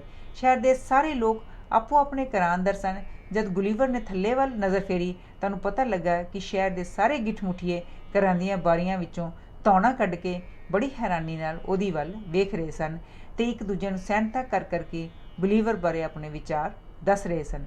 गुलीवर भी उन्होंने वेख वेख के खुश हो रहा सी। उहदा बच्चों नाल खास स्नेह सी। गुलीवर उन्हां वल वेख के हत्थ फेर रहा सी तो सब ताड़ियां मार रहे सन। शहर विच इस तरह गहम गम सी जिवें कि मेला लगा होया है। गुलीवर ने वेख्या कि शहर वर्गाकार रूप का है तो 2 वड्डियां सड़कां एक दूजी नूं शहर दे विचकार आर पार कटदियां हन ते शहर नूं 4 बराबर हिस्सिਆਂ विच वंडदियां सन। इन्हां दोहां सड़कां विचों बहुत सारे गली कूचे निकलते सन, जिन्हां विचों कईयां दा तो बहुत ही भीड़े सन, पर 9 इंच तो वध कोई भी चौड़ा नहीं सी। उन्हां विच गुलीवर दा लंघना असंभव सी ते समझौते दीयां शर्तां अनुसार उन्होंने उत्थों लंघण दी भी मनाही सी। शहर विच दुकानां दी भरमार सी। उन्हां विच हर किस्म दीयां खाण पीण अते पहनण वालीआं चीज़ां मिलदियां सन। शहर के ऐन विचकार बादशाह सलामत का महल सी, जिन्हों उच्चियां उच्चियां कंधां शहर नालों अलग करदियां सन। इस दे अंदर एक वड्डा सारा दलान सी, जिस विच 2 होर दलान खुलदे सन। इन्हां दलानां विचों एक विच महल स्थित सी। गुलीवर लई बाहरली दीवार नूं टप्पणा सहल ही सी, क्योंकि यह केवल 2 फुट ही उच्ची सी। पर अंदर जाण पिछों उन्हां सामने कई मुश्किलां खड़ियां हो गईयां। एक मुश्किल तां यह सी कि एक दलान तो दूजे दलान तक जाण लई बूहे बहुत छोटे सन, जिन्हां विचों लंघ ही नहीं सी सकदा। वेड़िਆਂ ਦੇ अंदर इमारतां केवल 7 फुट उच्चियां सन। ਜਿਨ੍ਹਾਂ ਨੂੰ ਟੱਪਣ ਨਾਲ ਉਹਨਾਂ ਦੇ ਉੱਪਰਲੇ ਬੁਰਜ ਅਤੇ ਚਿਮਨੀਆਂ ਨੂੰ ਹਾਨੀ ਪਹੁੰਚਣ ਦਾ ਡਰ ਸੀ। ਇਸ ਲਈ ਭਾਵੇਂ ਉਹ ਮਹਿਲ ਨੂੰ ਵੇਖਣ ਦਾ ਬੜਾ ਚਾਹਵਾਨ ਸੀ, ਪਰ ਪਹਿਲੇ ਦਿਨ ਹੀ ਉਹ ਆਪਣੀ ਇੱਛਾ ਪੂਰੀ ਨਾ ਕਰ ਸਕਿਆ। ਉਹਨੇ ਛੇਤੀ ਹੀ ਇੱਕ ਵਿਉਂਤ ਸੋਚ ਲਈ, ਜਿਸ ਰਾਹੀਂ ਉਹਦਾ ਖਿਆਲ ਸੀ ਕਿ ਉਹ ਅਗਲੀ ਵਾਰ ਮਹੱਲ ਨੂੰ ਜ਼ਰੂਰ ਵੇਖੇਗਾ। ਵਿਉਂਤ ਇਹ ਸੀ ਕਿ ਲੱਕੜੀ ਦੇ 2 ਉੱਚੇ ਸਟੂਲ ਬਣਾਏ ਜਾਣ। ਇੱਕ ਸਟੂਲ ਕੰਧ ਦੇ ਇੱਕ ਪਾਸੇ ਅਤੇ ਦੂਜਾ ਕੰਧ ਦੇ ਦੂਜੇ ਪਾਸੇ ਖੜਾ ਕਰ ਦਿੱਤਾ ਜਾਏ ਤੇ ਉਹਨਾਂ ਦੀ ਮਦਦ ਨਾਲ ਦਲਾਨ ਟੱਪ ਲਿਆ ਜਾਵੇ। ਕਾਂਡ 9। ਇਸ ਤਰ੍ਹਾਂ ਗੁਲੀਵਰ ਖੂਬ ਮੌਜਾਂ ਕਰਦਾ ਰਿਹਾ ਤੇ ਜਿੱਧਰ ਜੀ ਚਾਹੇ ਫਿਰਦਾ ਰਿਹਾ। ਹੁਣ ਉਸ ਤੋਂ ਲੋਕਾਂ ਦਾ ਡਰ ਬਿਲਕੁਲ ਹਟ ਗਿਆ। ਕਈ ਤਾਂ ਉਹਦੇ ਬੜੇ ਪੱਕੇ ਮਿੱਤਰ ਬਣ ਗਏ ਸਨ। ਇਹਨਾਂ ਵਿੱਚੋਂ ਬਾਦਸ਼ਾਹ ਦਾ ਸਕੱਤਰ ਰੈਲਡਰੈਸਲ ਵੀ ਸੀ, ਜਿਸ ਦਾ ਜ਼ਿਕਰ ਪਹਿਲਾਂ ਆ ਚੁੱਕਾ ਹੈ। ਇੱਕ ਦਿਨ ਰੈਲਡਰੈਸਲ ਸਵੇਰੇ ਸਵੇਰੇ ਗੁਲੀਵਰ ਨੂੰ ਮਿਲਣ ਲਈ ਆਇਆ ਤੇ ਕਹਿਣ ਲੱਗਾ ਕਿ ਉਹਨੇ ਗੁਲੀਵਰ ਨੂੰ ਇੱਕ ਬੜੀ ਜ਼ਰੂਰੀ ਗੱਲ ਕਹਿਣੀ ਹੈ। ਗੁਲੀਵਰ ਹੈਰਾਨ ਸੀ ਕਿ ਇਹ ਜ਼ਰੂਰੀ ਗੱਲ ਕੀ ਹੋ ਸਕਦੀ ਹੈ। ਸੋ ਰੈਲਡਰੈਸਲ ਦੀ ਗੱਲ ਸੁਣਨ ਲਈ ਗੁਲੀਵਰ ਨੇ ਉਹਨੂੰ ਚੁੱਕ ਕੇ ਮੇਜ਼ 'ਤੇ ਖੜਾ ਕਰ ਦਿੱਤਾ ਤਾਂ ਜੋ ਰੈਲਡਰੈਸਲ ਨਾਲ ਦੀ ਆਵਾਜ਼ ਗੁਲੀਵਰ ਦੇ ਕੰਨਾਂ ਤੱਕ ਪਹੁੰਚ ਸਕੇ। ਰੈਲਡਰੈਸਲ ਸਮਝਾਉਣ ਲੱਗਾ ਕਿ ਮੈਂ ਤੁਹਾਡੇ ਪਾਸ ਇੱਕ ਬੜੇ ਜ਼ਰੂਰੀ ਕੰਮ ਲਈ ਆਇਆ ਹਾਂ। ਇਹ ਕੰਮ ਸਮਝਾਉਣ ਲਈ ਮੈਨੂੰ ਆਪਣੇ ਇੱਕ ਗੁਆਂਢੀ ਦੇਸ਼ ਬਾਰੇ ਲੰਮੀ ਚੌੜੀ ਗੱਲ ਕਰਨੀ ਪਵੇਗੀ। ਗੁਲੀਵਰ ਨੇ ਉਹਨੂੰ ਕਿਹਾ ਕਿ ਉਹ ਬਿਨਾਂ ਸੰਕੋਚ ਦੇ ਗੱਲ ਕਰ ਸਕਦਾ ਹੈ। ਰੈਲਡਰੈਸਲ ਨੇ ਗੱਲ ਸ਼ੁਰੂ ਕਰਦਿਆਂ ਕਿਹਾ, ਸਾਡੇ ਦੇਸ਼ ਵਿੱਚ 2 ਵੱਡੇ ਕਬੀਲੇ ਨੇ। ਇੱਕ ਨੂੰ ਉੱਚੀ ਅੱਡੀ ਵਾਲੇ ਤੇ ਦੂਜੇ ਨੂੰ ਨੀਵੀਂ ਅੱਡੀ ਵਾਲੇ ਕਹਿੰਦੇ ਨੇ। ਇਹ ਇੱਕ ਦੂਜੇ ਨਾਲ ਸਖਤ ਨਫ਼ਰਤ ਕਰਦੇ ਨੇ। ਅੱਜ ਕੱਲ੍ਹ ਰਾਜਸੀ ਸ਼ਕਤੀ ਨੀਵੀਂ ਅੱਡੀ ਵਾਲੀ ਪਾਰਟੀ ਦੇ ਹੱਥ ਵਿੱਚ ਹੈ ਤੇ ਬਾਦਸ਼ਾਹ ਸਲਾਮਤ ਵੀ ਉਹਨਾਂ ਦਾ ਪੱਖ ਕਰਦੇ ਨੇ। ਪਰ ਲੋਕਾਂ ਨੂੰ ਡਰ ਹੈ ਕਿ ਸ਼ਹਿਜ਼ਾਦੇ ਦਾ ਉੱਚੀ ਅੱਡੀ ਵਾਲੀ ਪਾਰਟੀ ਵੱਲ ਝੁਕਾਅ ਹੈ, ਕਿਉਂਕਿ ਜੇ ਬੜੇ ਧਿਆਨ ਨਾਲ ਵੇਖਿਆ ਜਾਏ ਤਾਂ ਉਹਦੀ ਇੱਕ ਅੱਡੀ ਉੱਚੀ ਤੇ ਇੱਕ ਦੂਜੀ ਨੀਵੀਂ ਹੈ। ਗੁਲੀਵਰ ਨੇ ਇਸ ਭੇਦ ਪੜੀ ਗੱਲ ਵਿੱਚ ਬੜੀ ਦਿਲਚਸਪੀ ਲੈਂਦਿਆਂ ਹੋਇਆ ਕਿਹਾ, ਮੈਂ ਤਾਂ ਇਸ ਗੱਲ ਵੱਲ ਅੱਗੇ ਕਦੇ ਹੀ ਧਿਆਨ ਨਹੀਂ ਸੀ ਦਿੱਤਾ। ਰੈਲਡਰੈਸਲ ਨੇ ਫਿਰ ਕਿਹਾ, ਵੇਖੋ ਦੇਸ਼ ਅੰਦਰ ਪਹਿਲਾਂ ਹੀ ਇੰਨਾ ਯੱਬ ਪਿਆ ਹੋਇਆ ਹੈ ਤੇ ਹੁਣ ਬਾਹਰੋਂ ਵੀ ਖਤਰਾ ਆਣ ਖੜਾ ਹੋਇਆ ਹੈ। ਕਿਉਂ? ਗੁਲੀਵਰ ਨੇ ਕਿਹਾ। ਬਲੈਫਸਕੂ ਦੇ ਟਾਪੂ ਵੱਲੋਂ? ਰੈਲਡਰੈਸਲ ਨੇ ਦਿੱਤਾ। ਹਾਂ, ਬਲੈਫਸਕੂ ਦਾ ਹੀ ਸਾਡਾ ਪੁਰਾਣਾ ਵੈਰੀ ਹੈ। ਉਸ ਦੇਸ਼ ਦਾ ਤਾਂ ਸਾਨੂੰ ਪਤਾ ਹੀ ਨਹੀਂ। ਗੁਲੀਵਰ ਨੇ ਕਿਹਾ, ਨਹੀਂ ਹੋਰ ਵੀ ਬੜੇ? ਰੈਲਡਰੈਸਲ ਨੇ ਉੱਤਰ ਦਿੱਤਾ, ਹਾਂ ਹੋ ਸਕਦਾ ਹੈ ਹੋਰ ਵੀ ਵੱਡੇ ਦੇਸ਼ ਹੋਣ, ਪਰ ਸਾਨੂੰ ਸਿਰਫ ਇਸੇ ਦੇਸ਼ ਦਾ ਹੀ ਪਤਾ ਹੈ। ਹੁਣ ਗੱਲ ਇਹ ਹੈ ਕਿ ਸਾਡੇ ਦੇਸ਼ ਵਿੱਚ ਉਦੋਂ ਦਾ ਕਾਨੂੰਨ ਲਾਗੂ ਹੈ ਜਦੋਂ ਹੁਣ ਦੇ ਬਾਦਸ਼ਾਹ ਦਾ ਦਾਦਾ ਰਾਜ ਕਰਦਾ ਹੁੰਦਾ ਸੀ ਕਿ ਆਂਡੇ ਨੂੰ ਠੀਕ ਤਰ੍ਹਾਂ ਖਾਧਾ ਜਾਏ। ਆਂਡੇ ਨੂੰ ਖਾਣ ਦਾ ਢੰਗ ਇਹ ਹੈ ਕਿ ਉਹਨਾਂ ਨੂੰ ਛੋਟੇ ਸਿਰ ਵੱਲੋਂ ਖਾਧਾ ਜਾਏ। ਬਹੁਤ ਸਾਰੇ ਲੋਕਾਂ ਨੇ ਜਿਹੜੇ ਇਸ ਕਾਨੂੰਨ ਨਾਲ ਸਹਿਮਤ ਨਹੀਂ ਸਨ, ਕਈ ਵਾਰ ਬਗਾਵਤ ਕੀਤੀ, ਇੱਥੋਂ ਤੱਕ ਕਿ ਕਈ ਹਾਰ ਕੇ ਬਲੈਫਸਕੂ ਵੱਲ ਭੱਜ ਗਏ ਤੇ ਉੱਥੇ ਜਾ ਕੇ ਰਹਿਣ ਲੱਗ ਪਏ। ਹੁਣ ਉਹ ਬਾਗੀ ਇੱਕ ਵੱਡਾ ਸਾਰਾ ਬੇੜਾ ਤਿਆਰ ਕਰਕੇ ਸਾਡੇ ਦੇਸ਼ ਉੱਤੇ ਹਮਲਾ ਕਰਨ ਵਾਲੇ ਨੇ। ਇਸ ਲਈ ਸਾਨੂੰ ਤੁਹਾਡੀ ਸਹਾਇਤਾ ਦੀ ਲੋੜ ਹੈ ਕਿ ਅਸੀਂ ਆਸ ਰੱਖ ਸਕਦੇ ਹਾਂ ਕਿ ਤੁਸੀਂ ਸਾਡੀ ਇਸ ਗੰਭੀਰ ਮਾਮਲੇ ਵਿੱਚ ਸਾਡੀ ਮਦਦ ਕਰੋਗੇ। ਜਨਾਬ, ਨਾਂ ਦਾ ਤਾਂ ਸਵਾਲ ਹੀ ਪੈਦਾ ਨਹੀਂ ਉੱਠਦਾ। ਗੁਲੀਵਰ ਨੇ ਰਜ਼ਾਮੰਦੀ ਵਿੱਚ ਦੱਸਦਿਆਂ ਕਿਹਾ, ਮੇਰਾ ਵਿਚਾਰ ਹੈ ਕਿ ਲੜਾਈ ਦਾ ਕਾਰਨ ਬੜਾ ਤੁੱਛ ਜਿਹਾ ਹੈ, ਪਰ ਫਿਰ ਵੀ ਮੈਂ ਤੁਹਾਡੀ ਸਹਾਇਤਾ ਕਰਨ ਵਿੱਚ ਪੂਰਾ ਢਿੱਲ ਲਾਵਾਂਗਾ, ਕਿਉਂਕਿ ਤੁਹਾਡੇ ਬਾਦਸ਼ਾਹ ਨੇ ਮੇਰੇ 'ਤੇ ਬੜੀਆਂ ਮਿਹਰਬਾਨੀਆਂ ਕੀਤੀਆਂ ਹੋਈਆਂ ਨੇ। ਇਸ ਉੱਤਰ 'ਤੇ ਰੈਲਡਰੈਸਲ ਬੜਾ ਖੁਸ਼ ਹੋਇਆ ਤੇ ਉਹਦੀ ਚਿੰਤਾ ਕਾਫੀ ਹੱਦ ਤੱਕ ਦੂਰ ਹੋ ਗਈ। ਫਿਰ ਉਹ ਉੱਥੋਂ ਉੱਠ ਕੇ ਬਾਦਸ਼ਾਹ ਨੂੰ ਸਾਰੀ ਗੱਲਬਾਤ ਜੋ ਗੁਲੀਵਰ ਨਾਲ ਹੋਈ ਸੀ ਦੱਸਣ ਚਲਾ ਗਿਆ। ਜਿਵੇਂ ਹੀ ਰੈਲਡਰੈਸਲ ਉੱਥੋਂ ਗਿਆ, ਗੁਲੀਵਰ ਆਪਣੇ ਮਨ ਵਿੱਚ ਵਿਉਂਤ ਸੋਚਣ ਲੱਗ ਪਿਆ ਕਿ ਕਿਉਂ ਨਾ ਦੁਸ਼ਮਣ ਦਾ ਸਾਰਾ ਜੰਗੀ ਬੇੜਾ ਇੱਕ ਵਾਰ ਕਾਬੂ ਕਰ ਲਵੇ। ਪਰ ਜਲਦੀ ਹੀ ਉਹਨੂੰ ਇੱਕ ਬੜੀ ਸੁਚੱਜੀ ਵਿਉਂਤ ਸੁੱਝੀ ਅਤੇ ਉਹ ਇਸ ਨੂੰ ਬਾਦਸ਼ਾਹ ਬਾਰੇ ਦੱਸਣ ਲਈ ਗਿਆ। ਬਾਦਸ਼ਾਹ ਨੇ ਸੁਣਦਿਆਂ ਹੀ ਕਿਹਾ, ਇਹ ਤਾਂ ਕਮਾਲ ਦੀ ਤਜਵੀਜ਼ ਹੈ। ਸੋ ਤੇਰਾ ਖਿਆਲ ਹੈ ਕਿ ਤੂੰ ਦੁਸ਼ਮਣ ਦਾ ਬੇੜਾ ਇੱਕੋ ਸਮੇਂ ਕਾਬੂ ਕਰ ਲਵੇਂਗਾ? ਜੇ ਤੂੰ ਇਸ ਕੰਮ ਵਿੱਚ ਸਫਲ ਹੋ ਗਿਆ ਤਾਂ ਅਸੀਂ ਤੇਰੇ ਲਈ ਸਦਾ ਲਈ ਸ਼ੁਕਰਗੁਜ਼ਾਰ ਹੋਵਾਂਗੇ। ਗੁਲੀਵਰ ਬੜਾ ਖੁਸ਼ ਹੋਇਆ ਤੇ ਬੇੜੇ ਨੂੰ ਕਾਬੂ ਕਰਨ ਦੀਆਂ ਸਕੀਮਾਂ ਸੋਚਣ ਲੱਗ ਪਿਆ। ਇਹਨਾਂ ਸਕੀਮਾਂ ਦੇ ਸਫਲ ਹੋ ਜਾਣ ਦੀ ਆਸ ਵਿੱਚ ਇਹ ਅਸੀਂ ਕਿ ਆਪਸ ਵਿੱਚ ਆਵਾਜਾਈ ਨਾ ਹੋਣ ਕਰਕੇ ਬਲੈਫਸਕੂ ਵਾਲਿਆਂ ਨੂੰ ਗੁਲੀਵਰ ਦੇ ਬਾਰੇ ਕੁਝ ਵੀ ਨਹੀਂ ਸੀ ਪਤਾ ਲੱਗ ਸਕਿਆ। ਗੁਲੀਵਰ ਨੇ ਆਪਣੀ ਦੂਰਬੀਨ ਕੱਢੀ ਤੇ ਇੱਕ ਪਹਾੜੀ ਪਿੱਛੇ ਲੁਕ ਕੇ ਦੁਸ਼ਮਣ ਦੇ ਬੇੜੇ ਦੇ ਠਹਿਰਨ ਦੀ ਥਾਂ ਲੱਭਣ ਲੱਗਾ। ਉਹਨੇ ਵੇਖਿਆ ਕਿ ਬਲੈਫਸਕੂ ਦੀ ਬੰਦਰਗਾਹ ਵਿੱਚ ਕੋਈ 50 ਕੁ ਜਹਾਜ਼ ਚੜ੍ਹਾਈ ਲਈ ਤਿਆਰ ਖੜੇ ਹਨ। ਇਹ ਵੇਖ ਕੇ ਉਹ ਘਰ ਵਾਪਸ ਆ ਗਿਆ। ਉਹਨੇ 50 ਕੁ ਮਜ਼ਬੂਤ ਰੱਸੇ ਤਿਆਰ ਕੀਤੇ, ਜਿਨ੍ਹਾਂ ਦੇ ਸਿਰਿਆਂ 'ਤੇ ਉਹਨੇ ਹੁੱਕਾਂ ਬੰਨ੍ਹ ਦਿੱਤੀਆਂ। ਰੱਸੇ ਲੈ ਕੇ ਉਹ ਸਮੁੰਦਰ ਦੇ ਕਿਨਾਰੇ ਪੁੱਜਾ। ਉੱਥੇ ਉਹ ਆਪਣੇ ਕੱਪੜੇ ਲਾ ਕੇ ਪਾਣੀ ਵਿੱਚ ਉਤਰ ਗਿਆ ਤੇ ਹੌਲੀ ਅਗਾਂਹ ਵੱਧਦਾ ਗਿਆ। ਇੱਕ ਥਾਂ ਪਾਣੀ ਇਤਨਾ ਡੂੰਘਾ ਆ ਗਿਆ ਕਿ ਉਹਨੂੰ ਮਜਬੂਰਨ ਤਰਨਾ ਪਿਆ। ਇਸ ਤਰ੍ਹਾਂ ਅੱਧੇ ਘੰਟੇ ਦੇ ਵਿੱਚ ਉਹ ਦੁਸ਼ਮਣ ਦੀ ਬੰਦਰਗਾਹ ਤੱਕ ਪਹੁੰਚ ਗਿਆ। ਉਹਨੂੰ ਵੇਖਦਿਆਂ ਹੀ ਉੱਥੋਂ ਦੇ ਲੋਕ ਭੈਭੀਤ ਹੋ ਗਏ। ਮਲਾਹ ਹੱਕੇ ਬੱਕੇ ਹੋ ਕੇ ਇੱਕ ਦੂਜੇ ਦੇ ਕੰਨ ਵਿੱਚ ਪੁੱਛਣ ਲੱਗੇ ਕਿ ਇਹ ਜਿੰਨ ਕਿੱਥੋਂ ਆ ਗਿਆ ਹੈ। ਪਰ ਦੱਸ ਕੌਣ ਸਕਦਾ ਸੀ? ਕਿਸੇ ਨੇ ਸੁਪਨੇ ਵਿੱਚ ਵੀ ਇਤਨਾ ਵੱਡਾ ਦੈਂਤ ਨਹੀਂ ਸੀ ਵੇਖਿਆ। ਡਰਦੇ ਮਾਰੇ ਉਹ ਜਹਾਜ਼ਾਂ ਵਿੱਚੋਂ ਛਾਲਾਂ ਮਾਰ ਜਿੱਧਰ ਰਾਹ ਮਿਲਿਆ ਚੀਕਾਂ ਛੱਡਦੇ ਉੱਥੋਂ ਨੱਠ ਉੱਠੇ। ਉਹਨਾਂ ਦੇ ਨੱਸ ਜਾਣ 'ਤੇ ਗੁਲੀਵਰ ਬੜਾ ਖੁਸ਼ ਹੋਇਆ, ਕਿਉਂਕਿ ਇਸ ਨਾਲ ਜਹਾਜ਼ਾਂ ਨੂੰ ਹੁੱਕਾਂ ਨਾਲ ਪਰਾਂ ਰੋ ਕੇ ਉੱਥੋਂ ਖਿੱਚ ਕੇ ਲੈ ਜਾਣ ਦਾ ਕੰਮ ਉਹਦੇ ਲਈ ਸਹਿਲ ਹੋ ਗਿਆ। ਪਹਿਲਾਂ ਤਾਂ ਖੰਡੇ 'ਤੇ ਖੜੇ ਹੋ ਕੇ ਲੋਕ ਡਰਦੇ ਮਾਰੇ ਚੁੱਪ ਰਹੇ, ਪਰ ਜਦ ਉਹਨਾਂ ਵੇਖਿਆ ਕਿ ਗੁਲੀਵਰ ਉਹਨਾਂ ਦੇ ਜਹਾਜ਼ਾਂ ਨੂੰ ਰੱਸਿਆਂ ਨਾਲ ਬੰਨ੍ਹ ਰਿਹਾ ਹੈ ਤਾਂ ਉਹਨਾਂ ਨੇ ਗੁੱਸੇ ਵਿੱਚ ਆ ਕੇ ਜ਼ੋਰ-ਜ਼ੋਰ ਦੀ ਤੀਰ ਛੱਡਣੇ ਸ਼ੁਰੂ ਕਰ ਦਿੱਤੇ। ਇਸ ਨਾਲ ਭਾਵੇਂ ਗੁਲੀਵਰ ਨੂੰ ਕੋਈ ਖਾਸ ਨੁਕਸਾਨ ਨਾ ਪਹੁੰਚਾ ਸਕੇ, ਫਿਰ ਵੀ ਉਹਨੂੰ ਸੂਈਆਂ ਦੇ ਚੁੱਭਣ ਵਾਂਗ ਮਾੜੀ ਜਲਣ ਸ਼ੁਰੂ ਹੋ ਗਈ ਸੀ ਅਤੇ ਉਹਨੂੰ ਡਰ ਸੀ ਕਿ ਕਿਤੇ ਕੋਈ ਤੀਰ ਉਹਦੀ ਅੱਖ ਵਿੱਚ ਨਾ ਵੱਜ ਕੇ ਉਸਨੂੰ ਅੰਨਾ ਹੀ ਨਾ ਕਰ ਦੇ। ਅਚਾਨਕ ਉਹਨੂੰ ਖਿਆਲ ਆਇਆ ਕਿ ਅੱਖਾਂ ਦੇ ਬਚਾਉਣ ਲਈ ਐਨਕਾਂ ਤੋਂ ਕਿਉਂ ਨਾ ਕੰਮ ਲਿਆ ਜਾਏ। ਸੋ ਉਹਨੇ ਐਨਕਾਂ ਪਾ ਲਈਆਂ ਅਤੇ ਨਿਸ਼ਚਿੰਤ ਹੋ ਕੇ ਜਹਾਜ਼ ਨੂੰ ਰੱਸਿਆਂ ਨਾਲ ਬੰਨ੍ਹ ਕੇ ਗਿੱਠ-ਮੁੱਠੀਆਂ ਦੇ ਟਾਪੂ ਵੱਲ ਤੁਰ ਪਿਆ। ਜਦੋਂ ਦੁਸ਼ਮਣਾਂ ਨੂੰ ਉਹਦੇ ਮੰਤਵ ਬਾਰੇ ਪਤਾ ਲੱਗਾ ਤਾਂ ਉਹਨਾਂ ਨੇ ਬੜੀਆ ਚੀਕ ਝਾੜਾ ਪਾਉਣਾ ਸ਼ੁਰੂ ਕਰ ਦਿੱਤਾ ਕਿ ਉਹਨਾਂ ਦੇ ਕਈ ਮੁੱਦਤਾਂ ਤੋਂ ਇਕੱਠੇ ਕੀਤੇ ਹੋਏ ਕੀਮਤੀ ਜੰਗੀ ਜਹਾਜ਼ ਪਲ ਦੇ ਪਲ ਵਿੱਚ ਹੀ ਉਹਨਾਂ ਕੋਲੋਂ ਖੋਏ ਜਾ ਰਹੇ ਹਨ। ਪਰ ਗੁਲੀਵਰ ਨੇ ਉਹਨਾਂ ਦੇ ਗੁੱਸੇ ਦੀ ਜ਼ਰਾ ਵੀ ਪਰਵਾਹ ਨਾ ਕੀਤੀ। ਉੱਧਰ ਗਿੱਠ-ਮੁੱਠੀਏ ਬੜੀ ਚਿੰਤਾ ਨਾਲ ਉਹਦੀ ਉਡੀਕ ਕਰ ਰਹੇ ਸਨ। ਪਹਿਲਾਂ ਜਿਸ ਵੇਲੇ ਉਹਨਾਂ ਨੇ ਦੂਰੋਂ ਵੇਖਿਆ ਕਿ ਬੇੜਾ ਇਕੱਲਾ ਹੀ ਉਹਨਾਂ ਵੱਲ ਆ ਰਿਹਾ ਹੈ ਤਾਂ ਉਹਨਾਂ ਸਮਝਿਆ ਕਿ ਗੁਲੀਵਰ ਜ਼ਰੂਰ ਡੁੱਬ ਗਿਆ ਹੋਣਾ ਹੈ, ਕਿਉਂਕਿ ਉਹਨਾਂ ਨੂੰ ਦੂਰੋਂ ਗੁਲੀਵਰ ਦਾ ਨਾਂ ਜਦੋਂ ਉਹ ਤਰ ਰਿਹਾ ਸੀ ਸਿਰ ਨਜ਼ਰ ਨਹੀਂ ਸੀ ਆ ਰਿਹਾ। ਪਰ ਜਿਸ ਵੇਲੇ ਗੁਲੀਵਰ ਉਹਨਾਂ ਦੀ ਨਜ਼ਰੀ ਪਿਆ ਤਾਂ ਉਹ ਪੁੱਠੀਆਂ ਛਾਲਾਂ ਮਾਰਨ ਲੱਗ ਪਏ ਅਤੇ ਉੱਚੀ ਕਹਿਣ ਲੱਗੇ, ਲਿਲੀਪੁਟ ਦਾ ਬਾਦਸ਼ਾਹ ਜ਼ਿੰਦਾਬਾਦ। ਸਾਰੇ ਜਾਣੇ ਗੁਲੀਵਰ ਦੀਆਂ ਸਿਫਤਾਂ ਦੇ ਪੁੱਲ ਬੰਨ੍ਹਣ ਲੱਗ ਪਏ ਅਤੇ ਬਾਦਸ਼ਾਹ ਨੇ ਉਸੇ ਵੇਲੇ ਉਹਨੂੰ ਡਿਊਕ ਦਾ ਖਿਤਾਬ ਦੇ ਦਿੱਤਾ। ਇਸ ਜਿੱਤ ਨੇ ਭਾਵੇਂ ਉਹਨੂੰ ਬੜੀ ਇੱਜ਼ਤ ਅਤੇ ਮਾਣ ਦਿੱਤਾ, ਪਰ ਨਾਲ ਹੀ ਉਸ ਲਈ ਕਈ ਔਕੜਾਂ ਵੀ ਖੜੀਆਂ ਹੋ ਗਈਆਂ, ਕਿਉਂਕਿ ਹੁਣ ਬਾਦਸ਼ਾਹ ਚਾਹੁੰਦਾ ਸੀ ਕਿ ਗੁਲੀਵਰ ਉਹਨੂੰ ਬਲੈਫਸਕੂ ਦਾ ਸਾਰਾ ਟਾਪੂ ਹੀ ਜਿੱਤ ਕੇ ਦੇਵੇ। ਜਦ ਗੁਲੀਵਰ ਨੇ ਉਹਦਾ ਕਹਿਣਾ ਨਾ ਮੰਨਿਆ ਤਾਂ ਬਾਦਸ਼ਾਹ ਕੁਝ ਨਾਰਾਜ਼ ਹੋ ਗਿਆ। ਕਈ ਐਲਕਾਰ ਜਿਹੜੇ ਉਹਦੇ ਨਾਲ ਅੰਦਰੋਂ ਅੰਦਰ ਸੜਦੇ ਸਨ, ਬਾਦਸ਼ਾਹ ਦੀ ਨਾਰਾਜ਼ਗੀ ਵੇਖ ਕੇ ਖੁੱਲ੍ਹਮ-ਖੁੱਲ੍ਹਾ ਉਹਦੇ ਵਿਰੁੱਧ ਬਾਦਸ਼ਾਹ ਦੇ ਕੰਨ ਭਰਨ ਲੱਗ ਪਏ। ਪਰ ਗੁਲੀਵਰ ਨੂੰ ਇਸ ਗੱਲ ਦਾ ਜ਼ਰਾ ਡਰ ਨਹੀਂ ਸੀ, ਕਿਉਂਕਿ ਉਹ ਚਾਹੁੰਦਾ ਸੀ ਕਿ ਮਾਮੂਲੀ ਜਿਹੇ ਝਗੜੇ ਕਰਕੇ ਆਪਣੀ ਸਾਰੀ ਦੀ ਸਾਰੀ ਕੌਮ ਨੂੰ ਗੁਲਾਮ ਨਾ ਬਣਾ ਦੇਵੇ। ਇਸ ਘਟਨਾ ਦੇ 3 ਹਫ਼ਤੇ ਪਿੱਛੋਂ ਬਲੈਫਸਕੂ ਤੋਂ ਰਾਜਦੂਤ ਆਏ। ਦੋਹਾਂ ਦੇਸ਼ਾਂ ਵਿੱਚ ਸਮਝੌਤਾ ਹੋ ਗਿਆ। ਬਾਦਸ਼ਾਹ ਨੇ ਵਿਦੇਸ਼ੀ ਗਿੱਠ-ਮਿੱਠੀਆਂ ਨੂੰ ਵੀ ਆਗਿਆ ਦਿੱਤੀ ਕਿ ਉਹ ਆ ਕੇ ਗੁਲੀਵਰ ਨੂੰ ਵੇਖ ਸਕਣ ਕਿ ਉਹ ਕਿੱਡਾ ਵੱਡਾ ਹੈ ਅਤੇ ਕਿੰਨਾ ਕੁਝ ਖਾ ਪੀ ਜਾਂਦਾ ਹੈ। ਵਾਪਸੀ 'ਤੇ ਉਹਨਾਂ ਨੇ ਗੁਲੀਵਰ ਨੂੰ ਆਪਣਾ ਟਾਪੂ ਵਿੱਚ ਆਉਣ ਦੀ ਬੇਨਤੀ ਕੀਤੀ, ਜਿਸ ਨੂੰ ਉਹਨੇ ਪ੍ਰਵਾਨ ਕਰ ਲਿਆ। ਪਰ ਬਾਅਦ ਵਿੱਚ ਜਦੋਂ ਗੁਲੀਵਰ ਨੇ ਬਾਦਸ਼ਾਹ ਪਾਸੋਂ ਬਲੈਫਸਕੂ ਜਾਣ ਦੀ ਆਗਿਆ ਮੰਗੀ ਤਾਂ ਬਾਦਸ਼ਾਹ ਨੇ ਇਸ ਗੱਲ ਨੂੰ ਬੁਰਾ ਮਨਾਇਆ। ਗੱਲ ਵਿੱਚੋਂ ਇਹ ਸੀ ਕਿ ਬਾਦਸ਼ਾਹ ਦੇ 2 ਵਜ਼ੀਰਾਂ ਨੇ, ਜਿਹੜੇ ਗੁਲੀਵਰ ਦੀ ਅੰਦਰੋਂ ਅੰਦਰ ਵਿਰੋਧਤਾ ਕਰ ਰਹੇ ਸਨ, ਉਹਨੂੰ ਗੁਲੀਵਰ ਦੇ ਵਿਰੁੱਧ ਭੜਕਾਇਆ ਸੀ।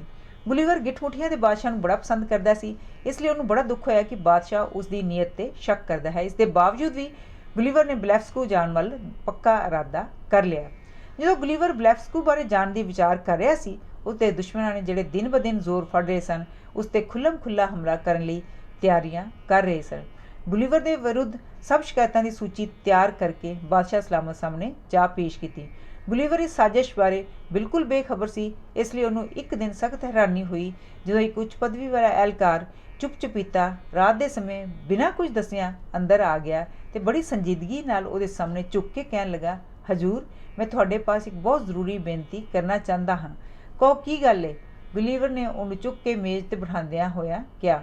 ਉਹਨੇ ਉੱਤਰ ਦਿੱਤਾ, ਹਜ਼ੂਰ, ਮੈਂ ਤੁਹਾਨੂੰ ਇਹ ਦੱਸਣ ਲਈ ਆਇਆ ਹਾਂ ਕਿ ਰਾਜ ਦਰਬਾਰ ਵਿੱਚ ਤੁਹਾਡੇ ਬੜੇ ਦੁਸ਼ਮਣ ਨੇ, ਜਿਹੜੇ ਤੁਹਾਡੇ ਵਿਰੁੱਧ ਖਤਰਨਾਕ ਸਾਜ਼ਿਸ਼ਾਂ ਘੜ ਰਹੇ ਨੇ। ਇਹ ਸੁਣ ਕੇ ਗੁਲੀਵਰ ਕੁਝ ਹੈਰਾਨ ਜਿਹਾ ਹੋਇਆ, ਪਰ ਉਹ ਉੱਥੋਂ ਚੁੱਪ ਰਿਹਾ। ਉਹਦੇ ਮਹਿਮਾਨ ਨੇ ਗੱਲ ਜਾਰੀ ਰੱਖਦਿਆਂ ਕਿਹਾ, ਇਹ ਤਾਂ ਸ਼ਾਇਦ ਤੁਹਾਨੂੰ ਪਹਿਲਾਂ ਹੀ ਪਤਾ ਹੋਣਾ ਹੈ ਕਿ ਜੰਗੇ ਬੇੜੇ ਦਾ ਆਲਮ ਸਰਦਾਰ ਸਾਈਕਰਸ ਬੋਲਗੋਲਮ ਤੁਹਾਡਾ ਸ਼ੁਰੂ ਤੋਂ ਹੀ ਵਿਰੋਧ ਕਰਦਾ ਆ ਰਿਹਾ ਹੈ। ਇਸ ਵਿਰੋਧ ਦਾ ਕਾਰਨ ਤਾਂ ਨਹੀਂ ਪਤਾ ਲੱਗਾ, ਪਰ ਮੈਂ ਇਹ ਵੇਖਦਾ ਹਾਂ ਕਿ ਉਹਦਾ ਵਿਰੋਧ ਦਿਨ ਬ ਦਿਨ ਵੱਧ ਰਿਹਾ ਹੈ। ਮੇਰਾ ਆਪਣਾ ਵਿਚਾਰ ਹੈ ਕਿ ਤੁਹਾਡੀ ਬਲੈਫਸਕੂ ਦੇ ਵਿਰੁੱਧ ਕਾਮਯਾਬੀ ਉਹਦੀ ਦੁਸ਼ਮਣੀ ਦਾ ਸਭ ਤੋਂ ਵੱਡਾ ਕਾਰਨ ਹੈ, ਕਿਉਂਕਿ ਉਹਦਾ ਖਿਆਲ ਹੈ ਕਿ ਜਿੱਤ ਦਾ ਸਿਹਰਾ ਤੁਸੀਂ ਉਹਦੇ ਹੱਥੀਂ ਖੋਹ ਕੇ ਆਪਣੇ ਗਲ ਪਾ ਲਿਆ ਹੈ। ਹੋ ਸਕਦਾ ਹੈ ਇਹੀ ਕਾਰਨ ਹੋਵੇ, ਗੁਲੀਵਰ ਨੇ ਸੋਚਦਿਆਂ ਕਿਹਾ। ਪਰ ਤੁਸੀਂ ਨਾ ਦੱਸਦੇ ਤਾਂ ਮੇਰੇ ਮਨ ਵਿੱਚ ਇਸ ਗੱਲ ਦਾ ਚਿੱਤਾ ਵੀ ਨਹੀਂ ਸੀ ਆਉਣਾ। ਉਸ ਐਲਕਾਰ ਨੇ ਕਿਹਾ, ਤੁਹਾਡਾ ਦੂਜਾ ਦੁਸ਼ਮਣ ਫਿਲਮ ਨੈਪ ਹੈ, ਉਹ ਤਾਂ ਤੁਹਾਨੂੰ ਵੇਖ ਹੀ ਨਹੀਂ ਸਿਖਾਉਂਦਾ। ਇਹਨਾਂ ਦੋਹਾਂ ਨੇ ਰਲ ਮਿਲ ਕੇ ਜੁਨੈਨ ਲਿਮਟੂ, ਅਰਥ ਮੰਤਰੀ ਲਾਲਕੌਨ ਤੇ ਜੱਜ ਬੈਲਮੈਫ ਨੂੰ ਵੀ ਆਪਣੇ ਵੱਲ ਕਰ ਲਿਆ ਹੈ। ਅੱਛਾ, ਤੇ ਮੇਰੇ 5 ਦੁਸ਼ਮਣ ਨੇ? ਗੁਲੀਵਰ ਨੇ ਸੋਚਦਿਆਂ ਕਿਹਾ। 5 ਦਾ ਖੁੱਲ੍ਹਮ-ਖੁੱਲ੍ਹੇ ਨੇ, ਐਲਕਾਰ ਨੇ ਉੱਤਰ ਦਿੱਤਾ, ਤੇ ਕਈ ਹੋਰ ਗੁੱਝੇ ਵੀ ਹੋਣੇ ਨੇ ਜਿਨ੍ਹਾਂ ਨੇ ਪਿੱਛੇ ਲੱਗਣ ਨੂੰ ਤਿਆਰ ਨੇ। ਪਰ ਇਹਦੀ ਵਿਚਲੀ ਵਜ੍ਹਾ ਕੀ ਹੈ? ਗੁਲੀਵਰ ਨੇ ਰਤਾ ਤੱਤਿਆਂ ਹੋ ਕੇ ਪੁੱਛਿਆ, ਕਿਉਂਕਿ ਉਹ ਉਹਨਾਂ ਨੂੰ ਨੁਕਸਾਨ ਪਹੁੰਚਾਉਣ ਦੀ ਥਾਂ ਹਮੇਸ਼ਾ ਉਹਨਾਂ ਦੇ ਭਲੇ ਦੀ ਹੀ ਸੋਚਦਾ ਰਹਿੰਦਾ ਸੀ।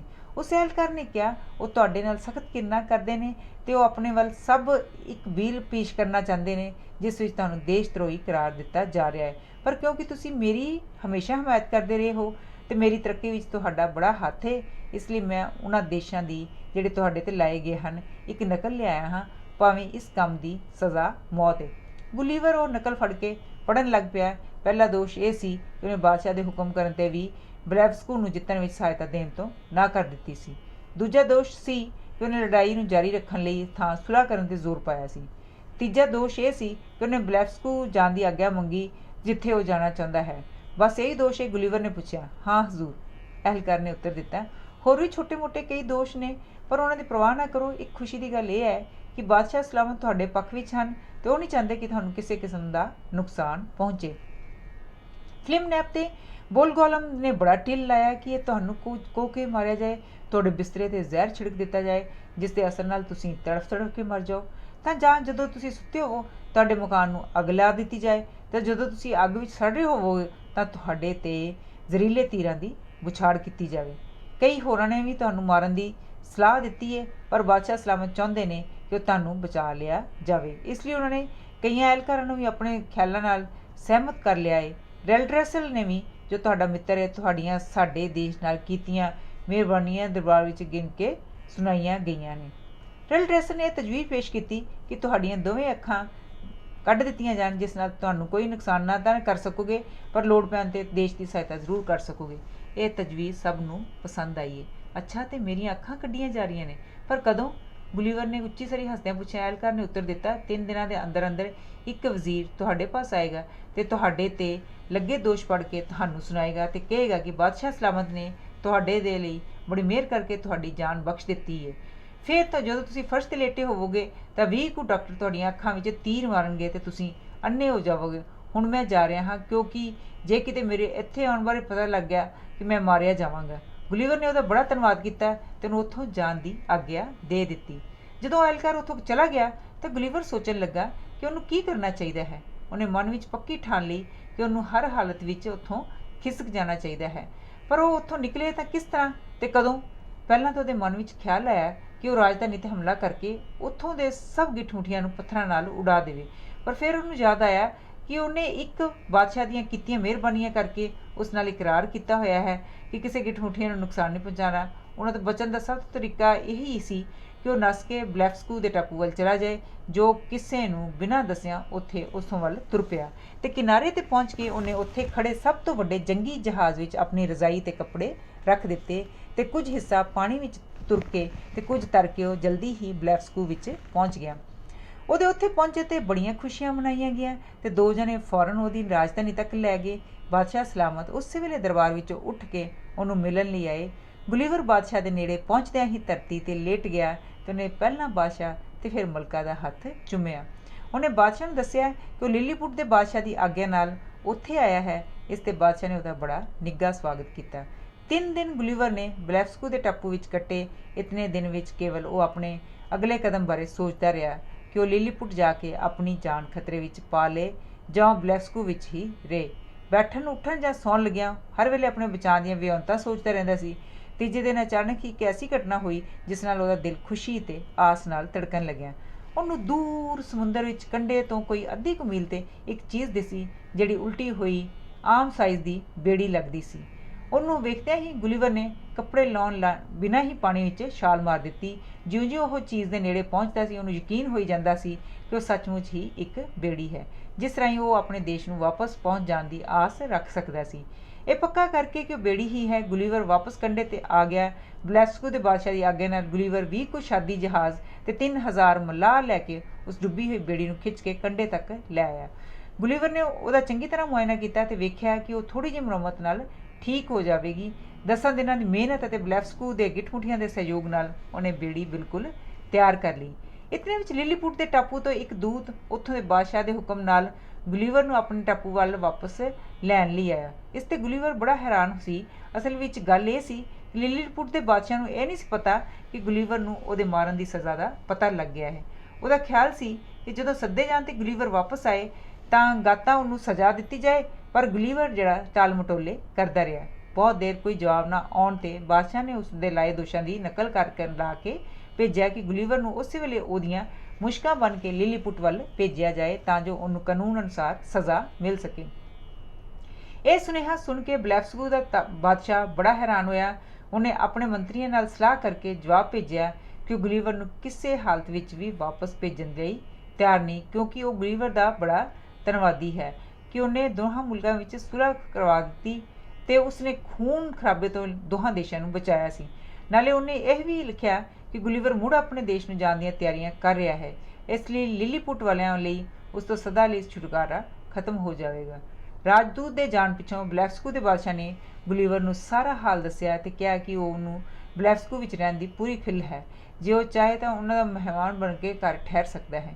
ਗੁਲੀਵਰ ਨੇ ਉੱਤਰ ਦਿੱਤਾ ਕਿ ਉਹ ਬਾਦਸ਼ਾਹ ਸਲਾਮਤ ਦੇ ਆਓ ਭਗਤ ਦਾ ਬੜਾ ਧੰਨਵਾਦੀ ਹੈ, ਪਰ ਹੁਣ ਉਹ ਆਪਣੇ ਦੇਸ਼ ਮੁੜਨ ਦਾ ਪੱਕਾ ਇਰਾਦਾ ਕਰ ਚੁੱਕਾ ਹੈ। ਉਹ ਬਾਦਸ਼ਾਹ ਤੋਂ ਵਿਦਾ ਹੋਣ ਲਈ ਆਗਿਆ ਮੰਗਣ ਗਿਆ। ਬਾਦਸ਼ਾਹ ਤੇ ਰਾਣੀ ਉਹਨੂੰ ਸਫ਼ਰ ਤੇ ਤੋਰਨ ਲਈ ਬਾਦਸ਼ਾਹ ਤੱਕ ਗਏ ਤੇ ਗੁਲੀਵਰ ਨੂੰ ਇੱਕ ਬਟੂਆ ਦਿੱਤਾ ਜਿਸ ਵਿੱਚ ਉਹਨਾਂ ਨੇ ਮੁਲਕ ਦੀਆਂ ਸੋਨੇ ਦੀਆਂ ਮੋਹਰਾਂ ਸਨ। ਇਸ ਤੋਂ ਇਲਾਵਾ ਗਵਰਨਰ ਨੇ ਆਪਣੇ ਨਾਲ 6 ਗਾਈਆਂ, 2 ਬਲਦ, 8 ਭੇਡਾਂ ਤੇ ਹੋਰ ਖਾਣ ਪੀਣ ਦੀ ਸਾਰੀ ਰਸਦ ਰੱਖ ਲਈ। ਗੁਲੀਵਰ ਆਪਣੇ ਨਾਲ 10-12 ਗਿੱਠ-ਮੁੱਠੀਆਂ ਵੀ ਲੈ ਜਾਣਾ ਚਾਹੁੰਦਾ ਸੀ, ਪਰ ਇਸ ਬਾਰੇ ਬਾਦਸ਼ਾਹ ਨੇ ਮੰਨਿਆ। ਸੋ ਗੁਲੀਵਰ ਇਕੱਲਾ ਹੀ 24 ਸਤੰਬਰ 1701 ਨੂੰ ਬਲੈਫਸਕੂ ਤੇ ਟਾਪੂ ਤੇ ਤੁਰ ਪਿਆ। ਉਹ ਦੋਹਾਂ ਟਾਪੂਆਂ ਵਿੱਚ ਕੁੱਲ 9 ਮਹੀਨੇ ਤੱਕ ਰਿਹਾ। 2 ਦਿਨ ਸਫ਼ਰ ਕਰਦਿਆਂ ਬੀਤ ਗਏ, ਪਰ ਰਾਹ ਵਿੱਚ ਕੋਈ ਵੀ ਵਸੋਂ ਵਾਲਾ ਦੇਸ਼ ਉਹਦੀ ਨਜ਼ਰੀ ਨਾ ਪਿਆ। ਤੀਜੇ ਦਿਨ ਉਹਨੂੰ ਇੱਕ ਜਹਾਜ਼ ਦਿਸਿਆ। ਗੁਲੀਵਰ ਨੇ ਵਾਹੋ-ਦਾਈ ਉਸ ਨੂੰ ਇਸ਼ਾਰੇ ਕਰਨੇ ਸ਼ੁਰੂ ਕਰ ਦਿੱਤੇ। ਅੱਧੇ ਕੁ ਘੰਟੇ ਦੀ ਕੋਸ਼ਿਸ਼ ਪਿੱਛੋਂ ਜਹਾਜ਼ ਦੇ ਕਪਤਾਨ ਦੀ ਨਜ਼ਰ ਉਸ 'ਤੇ ਪੈ ਗਈ ਤੇ ਜਲਦੀ ਹੀ ਉਹ ਨੌਜਵਾਨ ਨੂੰ ਨੇੜੇ ਲੈ ਆਇਆ। ਉਹ ਇੱਕ ਅੰਗਰੇਜ਼ ਜਹਾਜ਼ ਸੀ। ਗੁਲੀਵਰ ਉਹਨੂੰ ਵੇਖ ਕੇ ਬੜਾ ਖੁਸ਼ ਹੋਇਆ। ਉਹ ਹੁਣ ਰਾਜਸੀ ਖੁਸ਼ੀ ਘਰ ਵਿੱਚ ਪਹੁੰਚ ਜਾਏਗਾ। ਉਹਨੇ ਕਾਹਲੀ ਗਾਇਆ ਤੇ ਭੇਡਾਂ ਆਪਣੀ ਜੇਬਾਂ ਵਿੱਚ ਪਾ ਲਈਆਂ ਤੇ ਸਾਰਾ ਸਮਾਨ ਜਹਾਜ਼ ਵਿੱਚ ਚੜ੍ਹਾ ਲਿਆ। ਜਹਾਜ਼ ਬਚਪਨ ਵੱਲੋਂ ਹੀ ਹੋ ਕੇ ਸਮਾਨ ਵਾਪਸ ਇੰਗਲੈਂਡ ਜਾ ਰਿਹਾ ਸੀ। ਜਹਾਜ਼ ਦੇ ਕਪਤਾਨ ਬਿਡਲ ਨੇ ਗੁਲੀਵਰ ਨਾਲ ਬੜਾ ਚੰਗਾ ਸਲੂਕ ਕੀਤਾ, ਪਰ ਜਦੋਂ ਗੁਲੀਵਰ ਨੇ ਉਹਨੂੰ ਗਿੱਠ-ਮੁੱਠੀਆਂ ਦੇ ਦੇਸ਼ ਦੀਆਂ ਗੱਲਾਂ ਸੁਣਾਈਆਂ ਤਾਂ ਕਪਤਾਨ ਉਹਨੂੰ ਸ਼ਰਦਾਈ ਸਮਝਣ ਲੱਗ ਪਿਆ। ਇਸ ਤੇ ਗੁਲੀਵਰ ਨੇ ਆਪਣੀ ਜੇਬ ਵਿੱਚੋਂ ਗਾਈਆਂ ਤੇ ਭੇਡਾਂ ਕੱਢੀਆਂ ਤੇ ਕਪਤਾਨ ਹੈਰਾਨ ਰਹਿ ਗਿਆ ਤੇ ਉਹਨੇ ਗੁਲੀਵਰ ਦੀ ਕਹਾਣੀ ਤੇ ਪੂਰਾ ਯਕੀਨ ਹੋ ਗਿਆ। ਇਹਨਾਂ ਜਾਨਵਰਾਂ ਦਾ ਪੂਰਾ ਧਿਆਨ ਰੱਖਣ ਦੇ ਬਾਵਜੂਦ ਵੀ ਇੱਕ ਭੇਡ ਨੂੰ ਜਹਾਜ਼ ਦਾ ਇੱਕ ਚੂਹਾ ਖਾ ਗਿਆ। ਬਾਕੀਆਂ ਨੂੰ ਉਹ ਇੰਗਲੈਂਡ ਤੱਕ ਲੈ ਜਾਣ ਵਿੱਚ ਸਫਲ ਹੋ ਗਿਆ। ਉਹਨੇ ਗ੍ਰੀਨ ਵਿੱਚ ਪਹੁੰਚ ਕੇ ਉਹਨਾਂ ਨੂੰ ਖੇਤਾਂ ਵਿੱਚ ਖੁੱਲ੍ਹਾ ਛੱਡ ਦਿੱਤਾ। ਜਦੋਂ ਗੁਲੀਵਰ ਆਪਣੇ ਘਰ ਨੇੜੇ ਪਹੁੰਚਿਆ ਤਾਂ ਉਹਦੀ ਵਹੁਟੀ ਦੇ ਬੱਚੇ ਉਹਨੂੰ ਵੇਖ ਕੇ ਬੜੇ ਹੈਰਾਨ ਹੋਏ। ਉਹਨਾਂ ਸਮਝਿਆ ਹੋਇਆ ਸੀ ਕਿ ਉਹ ਕਿਤੇ ਮਰ ਖਪ ਗਿਆ ਹੋਣਾ ਹੈ। ਉਹਦੀ ਵਾਪਸੀ ਤੇ ਘਰ ਵਾਲਿਆਂ ਨੇ ਬੜੀਆਂ ਖੁਸ਼ੀਆਂ ਮਨਾਈਆਂ। ਧੰਨਵਾਦ। ਇਹ ਸੀ ਗੁਲੀਵਰਸ ਟਰੈਵਲਸ ਯਾਨੀ ਗਿੱਠ-ਮੁੱਠੀਆਂ ਦੇ ਦੇਸ਼ ਦਾ ਰੌਚਕ ਤੇ ਦਿਲਚਸਪ ਪੰਜਾਬੀ ਅਨੁਵਾਦ। ਇਸ ਕਹਾਣੀ ਦਾ ਮੁੱਖ ਆਸ਼ਾ ਇਹ ਹੈ ਕਿ ਸਾਨੂੰ ਲੋਕਾਂ ਦੇ ਬਾਹਰੀ ਰੂਪ ਆਕਾਰ ਤੋਂ ਅੰਦਾਜ਼ਾ ਨਹੀਂ ਲਾਉਣਾ ਚਾਹੀਦਾ। ਜੋਨੈਥਨ ਸਵਿਫਟ ਦਾ ਇਹ ਬਹੁਤ ਹੀ ਕਲਪਨਾਸ਼ੀਲ ਵਿਅੰਗਿਆਤਮਕ ਮਾਸਟਰਪੀਸ ਹੈ। ਤਕਰੀਬਨ ਸਾਰੇ ਕਾਂਡ ਮਨਘੜਤ ਤੇ ਕਾਲਪਨਿਕ ਹਨ। ਅਖੀਰ ਵਿੱਚ ਗੁਲੀਵਰ ਨੂੰ ਗਿੱਠ-ਮੁੱਠੀਆਂ ਦਾ ਦੇਸ਼ ਛੱਡਣਾ ਪੈਂਦਾ ਹੈ। ਉਹ ਵਾਪਸ ਇੰਗਲੈਂਡ ਆ ਜਾਂਦਾ ਹੈ। ਉਹ ਮਨੁੱਖਤਾ ਦੀਆਂ ਕਦਰਾਂ ਕੀਮਤਾਂ ਵਿੱਚ ਆਏ ਨਿਗਾਰ ਨੂੰ ਦੇਖ ਕੇ ਬਹੁਤ ਦੁਖੀ ਹੁੰਦਾ ਹੈ। ਉਹ ਆਪਣੇ ਪਰਿਵਾਰ ਕੋਲੋਂ ਬਚਣ ਦੀ ਖਾਤਰ ਕੁਝ ਘੋੜੇ ਖਰੀਦਦਾ ਹੈ ਤੇ ਉਹਨਾਂ ਨਾਲ ਗੱਲਾਂ ਕਰਕੇ ਖੁਸ਼ ਹੁੰਦਾ ਹੈ। ਅਗਲੀ ਕਹਾਣੀ ਦਾ ਇੰਤਜ਼ਾਰ ਰਹੇਗਾ। ਰੱਬ ਰਾਖਾ। ਹਰਜੀਤ ਪੰਬਰਾ।